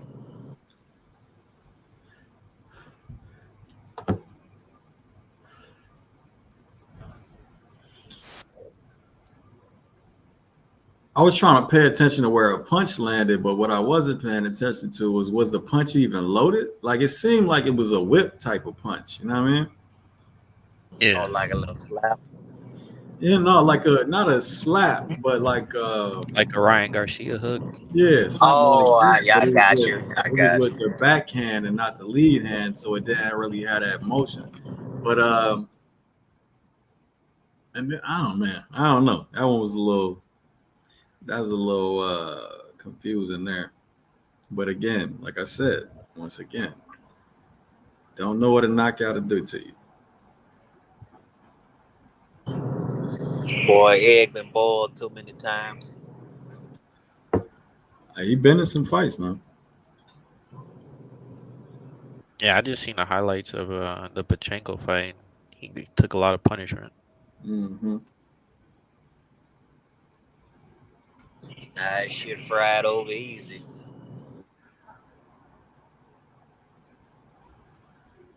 Ain't no telling, dog. Sometimes you never know what recurring symptoms he might still be dealing with.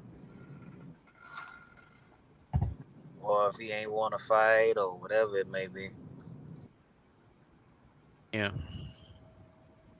I mean, like I said, it's weird, but like if you get like caught in the first round and you don't have a chance to get acclimated in a fight, like that can make a difference too. Yeah, I mean, you don't even know if he warmed up or, shit like that.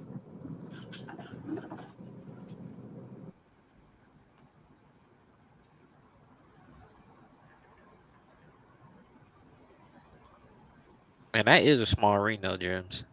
Like how they even got the ropes like into like towards the inner of the ring. It's like a pro box ring.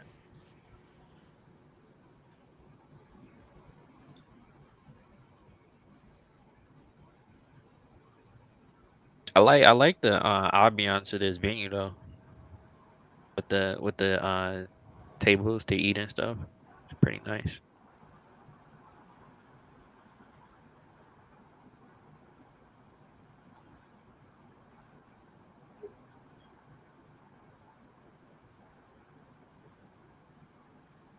Pin the sports book link, Ernest.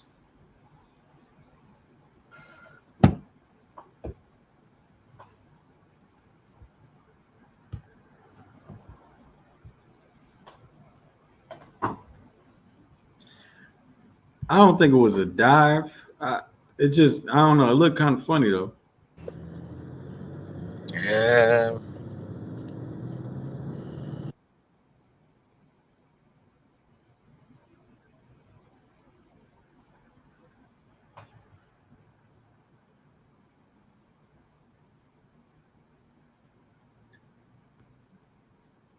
What this was, the co-main or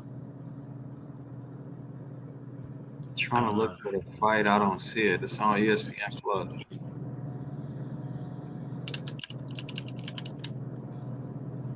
Yeah, I mean that's the difference though. Second knockdown, and that was the first. Um, I don't know. Buddy was in a high guard. He ducked down, and then the left hand came. He kind of brought his glove down, hit him. It looked Yeah, like it hit him on the forehead, the right side of the forehead. Might have been a temple shot, but man, it's. yeah, he yeah, braced them, for that. He braced for that shot too. yeah, I'm about to Yeah, say I them don't know, crown of man. the head shots can do that to you, but on the corner of the forehead, I could see it being around the temple. Yeah, I don't know, man. Hard to I don't explain, know. but Maybe he got a soft spot. On the forehead, Rob? I don't know. I hope he wouldn't have passed the medical inspection if he got a soft spot. Hell no. Boy, I got a fucking bird's nest. Oh yeah, the next fight is the main event. Okay, so this was a co-main. All right. Rose been active or he been on the shelf for a minute? Because I ain't even looked into this fucking card. His last fight was against Austin Williams in September of last year. Ammo? Yeah, Oh, yeah, that's right. He did last fight Ammo. That's right. I be trying to realize that shit because I don't be caring for Ammo that much. man, Amo just try to brute force fights. I don't know why. I feel there's a lot of similarities between Ammo and Brian Norman. I can see it.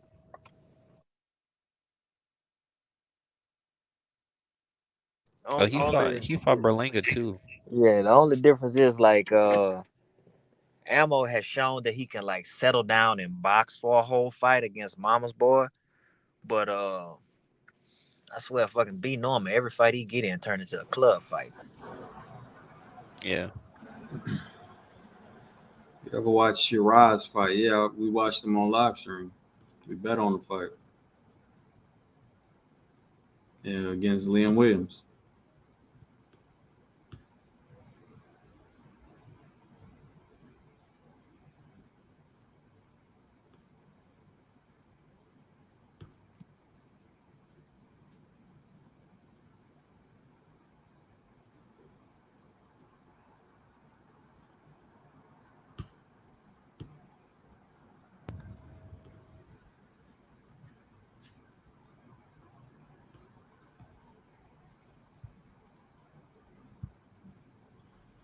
All right. So that ended the early form. Now we get fluff. Yeah.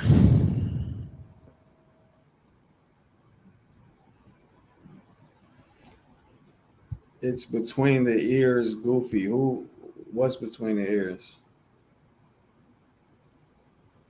His head? Oh. Soft spot. Soft spot is between the ears. The fuck you mean by that? I don't know what you talking about.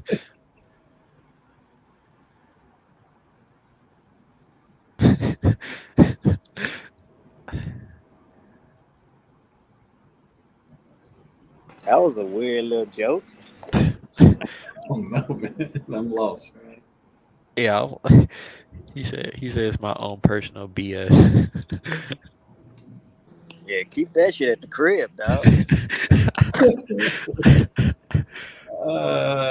Shiraz chances against Janabek. Janabek's good, man. Ain't nobody at 160 beating Janabek. Yeah, 160 kind of dry anyway. That shit a graveyard.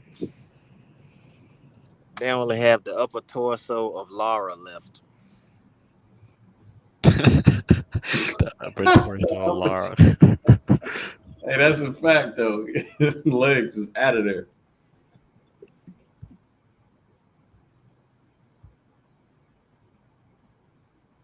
Man, skill wise, what you Crawford could probably get a belt at 160.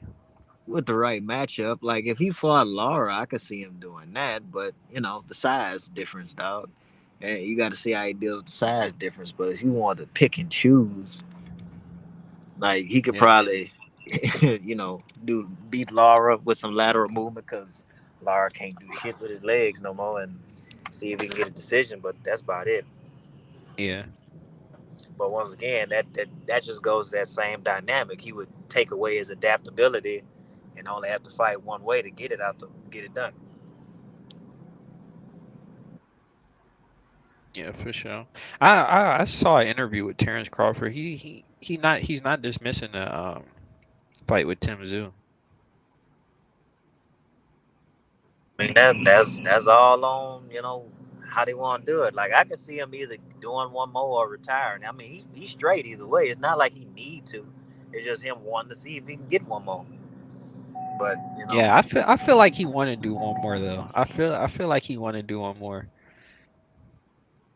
But if nobody gonna put the money up, I mean, Captain Valtrex ain't gonna fucking negotiate like talking about it. So Look, man, I mean, if he ain't gonna fight, then drop the belts. I mean, he already dropped the IBF. He didn't drop the IBF. Oh yeah, he dropped shit. They took that shit. Yeah. they took that shit like child support.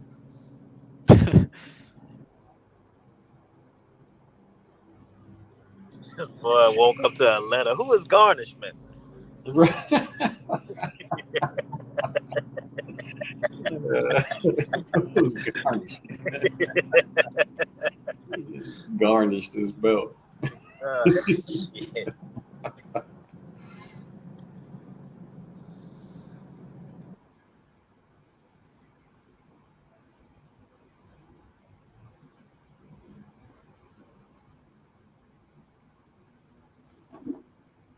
President said he know who Bud's fighting next. He was cheesing his ass off. Okay. I mean, I could see him using the WBO to go up with the super champion status because that's the one he's had the longest. Hey, you know what though? A T.O. Bud fight sell. It would. Until the fight It happens. would. Tio would get demolished. Once Tio realized, wait a minute, this exploding forward ain't working. It's getting me hurt. Gonna fuck around and end up with the children in the sky. Oh, bro.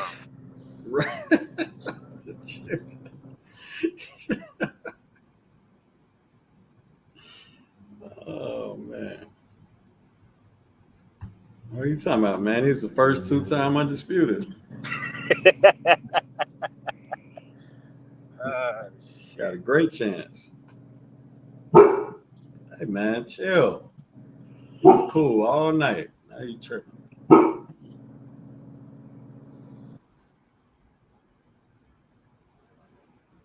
Chill, buddy.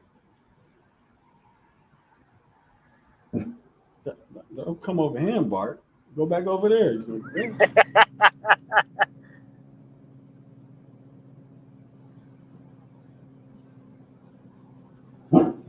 Oh my God. Janabek versus Adamas is the only fight at middleweight, dog. Now, who is at middleweight? Let's go. A whole lot of corpses and failed defensive backs. You got Jose Benavidez at middleweight. Failed defensive backs. That's funny.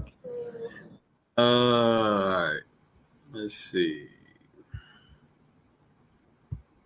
This shit is age-old mystery.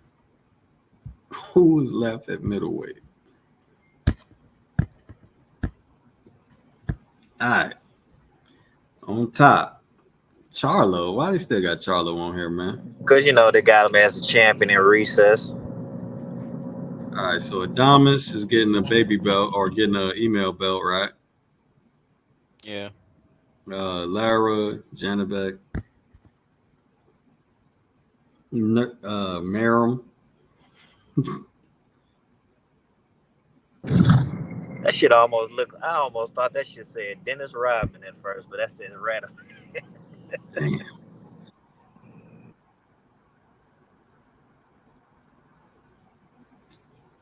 Shit. Well, Ammo and Elijah, Eubank Jr. and Shiraz. Danny Garcia, what the fuck?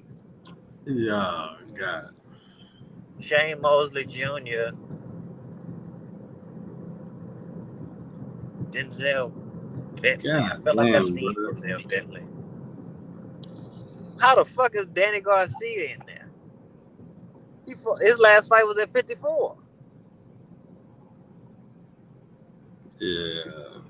I mean, he in there because it's a ghost town. I mean, what? Yeah. I guess you could end up seeing This either shit's bad, Shiraz, Eubank, or Shane Mosley Jr. or Ammo. Shit. You know what? I like some of these fights, but I don't like the fights. I don't like none of the fights against Janabek. Hell nah.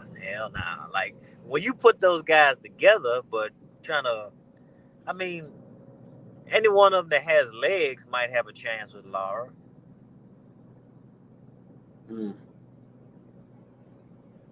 Shiraz, maybe. Yeah. And maybe Shane Mosley Jr. He has been working on his control game. Yeah, I don't But know. that's It's, why I was iffy on the shit I saying. mean, Eubank always had legs.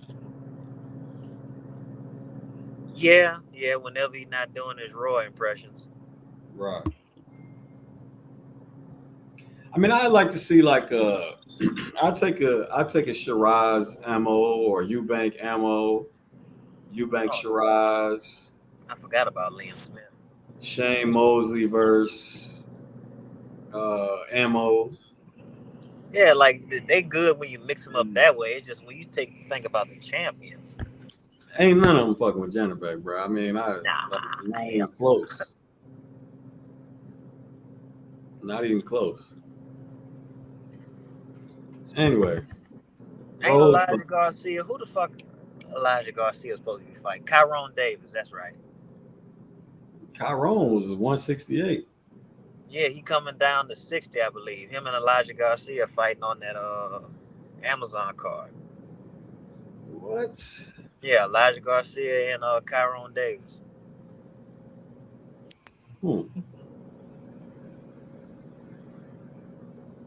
That's right. Troy is at 160. But Troy ain't. Where is Troy on this shit? I don't see him. He wouldn't be at this shit. I think he would be what, like top 20, 15? Who, Troy Isley? How many fights does Troy have now? What? Yeah, not enough. He might have just made 15 or some shit. That's why I'm saying either the top 15 or 20, but nah, he ain't in there.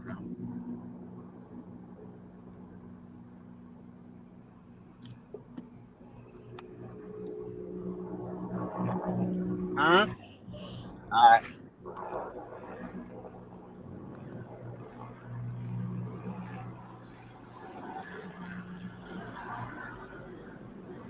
Helicopter. Daniel, chill out. Don't ever do that again.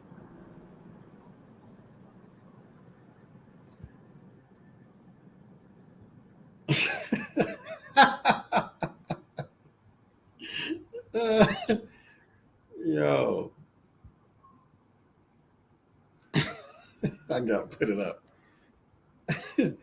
Nico Ali Walsh. Man, fuck out of here with that bullshit.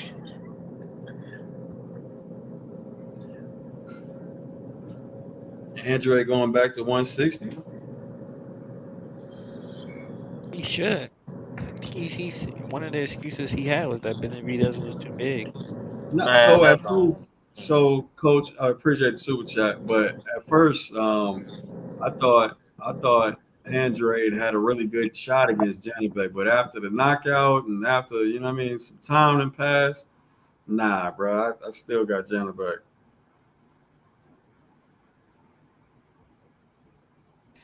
Yeah, trying to go back down. Man, I'm tired of seeing that light skinned motherfucker with braids on top ring. Fuck. But What? No, because PBC be fucking playing too much, dog. Oh, what are you talking about, Nico? Yeah. But nah. That last fight was a joke, man. Hell nah. It was a waste of time, man. Anyway. Bruh, I was taking out the garbage when I had that shit on. I said, now it's time to take care of some shit around the house. And I heard Kriegel talking about, said he's had the draw. He's had the loss. Said he might not exactly be Ali, but he's his own Ali. I said, man, what the fuck is he talking about? What? He's his own kind of Ali. I said, man, what the fuck does that mean? I said, God damn, Kriegel. He a non-related Ali. Even though he's related. What? I think he said like yeah, sometimes for sure. Kriegel boy, he be tripping. He be watching nothing but midnight dramas and taking that shit to ESPN.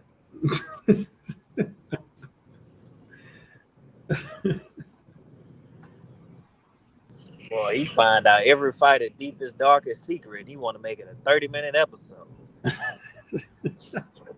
So we heard you were abandoned at 11. How did that develop grit within you? Everybody is asking me about what time Butler versus Rose comes on. It comes on now. It's right now. Fight started. Butler comes forward, double jab. Steve Rose uses long guard. Butler being an aggressor, better for him, so we don't see that constant L step.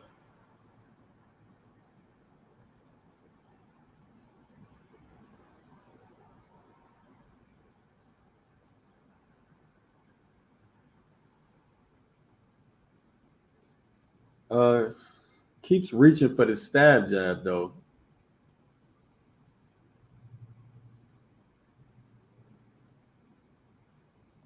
There's the overhand for it. Knew that was coming.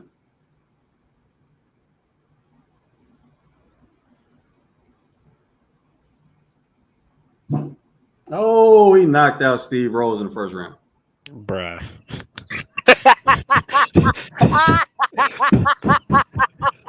Jesus. Man, bro, this shit is crazy tonight. What I'm saying, bro, bro, the first round thing is real, bro. These niggas just be getting up off the couch and going to go fight, I dog. swear, fam. I mean, god damn. They be getting in that ring bone fucking dry, dog. This tonight was nuts. Just a 1-2. Bro, a 1-1-2, fam. I mean, god damn, bro. He wasn't prepared for that, huh? Niggas be in the back on their phone before they get ready to walk out. Yeah, I just got this little match up real quick. All right, hold on. I'll call you That right shit back. is crazy, bro. Steve Rose, boy. Man.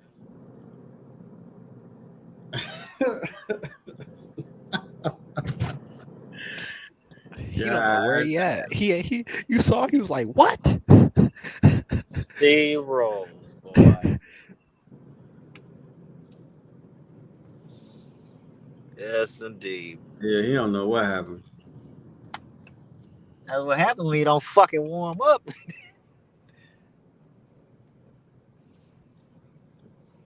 Wait, Jim, what was your bet? Did you bet on the other dude? Who? You. Me? Yeah, you. Yeah, hell yeah. Bro, Rose is better technically than Butler. This dude, man, he's literally just a 1-1-2, man. I mean, wow. I mean, just regular fainted double jab cross. Just first round, end of the night. Straight like that. All right, man. Well, that's 2 fights in a row. That's straight to the business. Crazy. Yeah, went crazy real quick.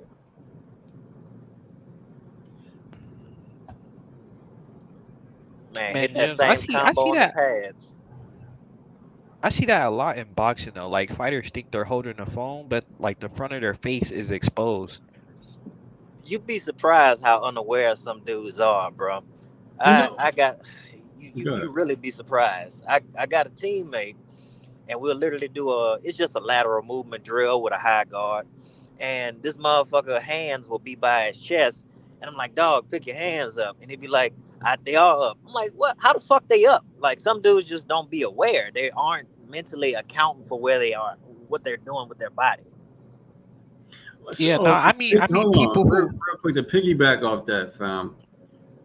He's using lateral movement to his right. That means he's moving towards Butler's lead hand. Like, bro, you had to know that that's where he wants you to come forward with his offense.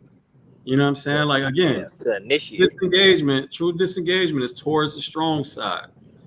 You can't just step straight forward if somebody's moving to your strong side. You gotta adjust your footwork, then go. You gotta cut the ring that way, then go. But if you move to his left side and he's left hand and he's in orthodox, bro, that's exactly the straight line he needs to protect. To move towards his left side and not be ready to defend is nuts, especially in the first round.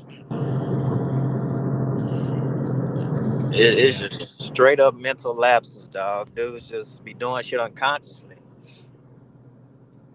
Yeah, I mean, people who are aware, Gems, like, and they think they're holding the phone, but like it comes at a different trajectory and it hits the front of their face. Oh You know what I yeah, mean? that's just Like, misjudging now. yeah, I feel like that's what happened to Steve Rose because it looked like he was holding the phone, but it hit him Bro, that on the left front hand of was the jaw. wide as fuck.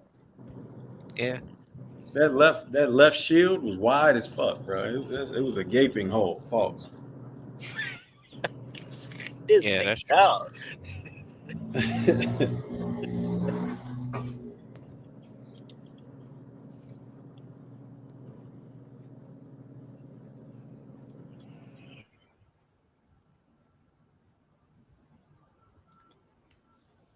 Oh shit! Wow, man. Yeah, well, shit happens in boxing, man. How good is Stephen Butler? What? I said, how good is Stephen Butler? I wasn't familiar with him before this fight. All right, well, go. He fought Janabek. He got beat to death by Janet. Oh yeah, yeah, he lost by knockout. He Man, all looked his losses has been knocked by knockout. he looked absolute trash in the Janabek fight. Yeah, I respect his nickname though. He got the Chief Keef Bang Bang. He got the what? He got the Chief Keef on moniker Bang Bang. Oh, that's Stephen Bang Bang Butler. Yeah, that sound kind of sus though. That sound like he got that shit from John Witherspoon. yeah, John Witherspoon. Right. We're not gonna give him the Chief Keef. I whipped the pussy. Right.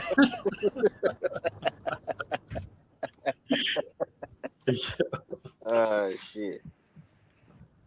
Yo, that shit was crazy, man.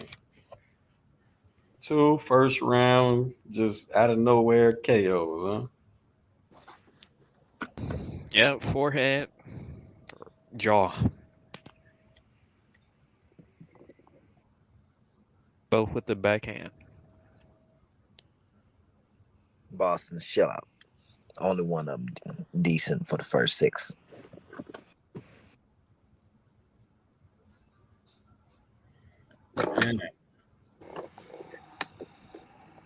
Man, Butler crying?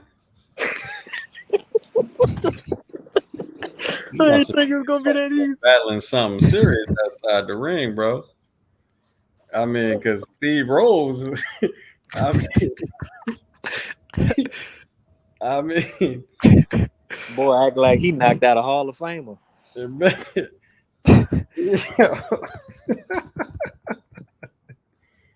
He must have been battling something serious outside that ring, man. Yeah.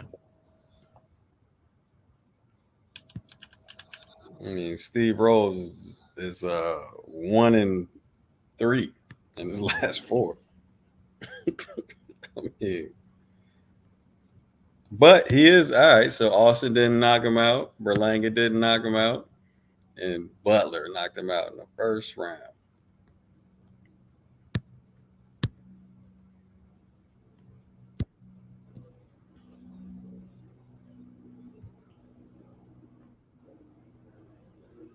All right, I'm about to pop off this shit. I'm just gonna Yeah. I'm about to get out of here too. I see Rob tweaking.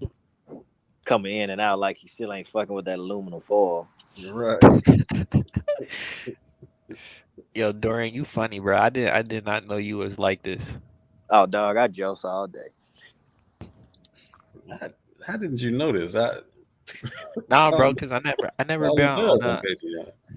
I mean, nah, bro. Dorian be he's pretty he's not. It's a lot more frequent, like on the actual panel than it is like over the messages. No, it's not. It's all he does. Got a couple good heavyweight fights. Yeah. What I do? All right, I'm out this shit, yo. All right, fam. And we all about to be out. All right, peace, y'all.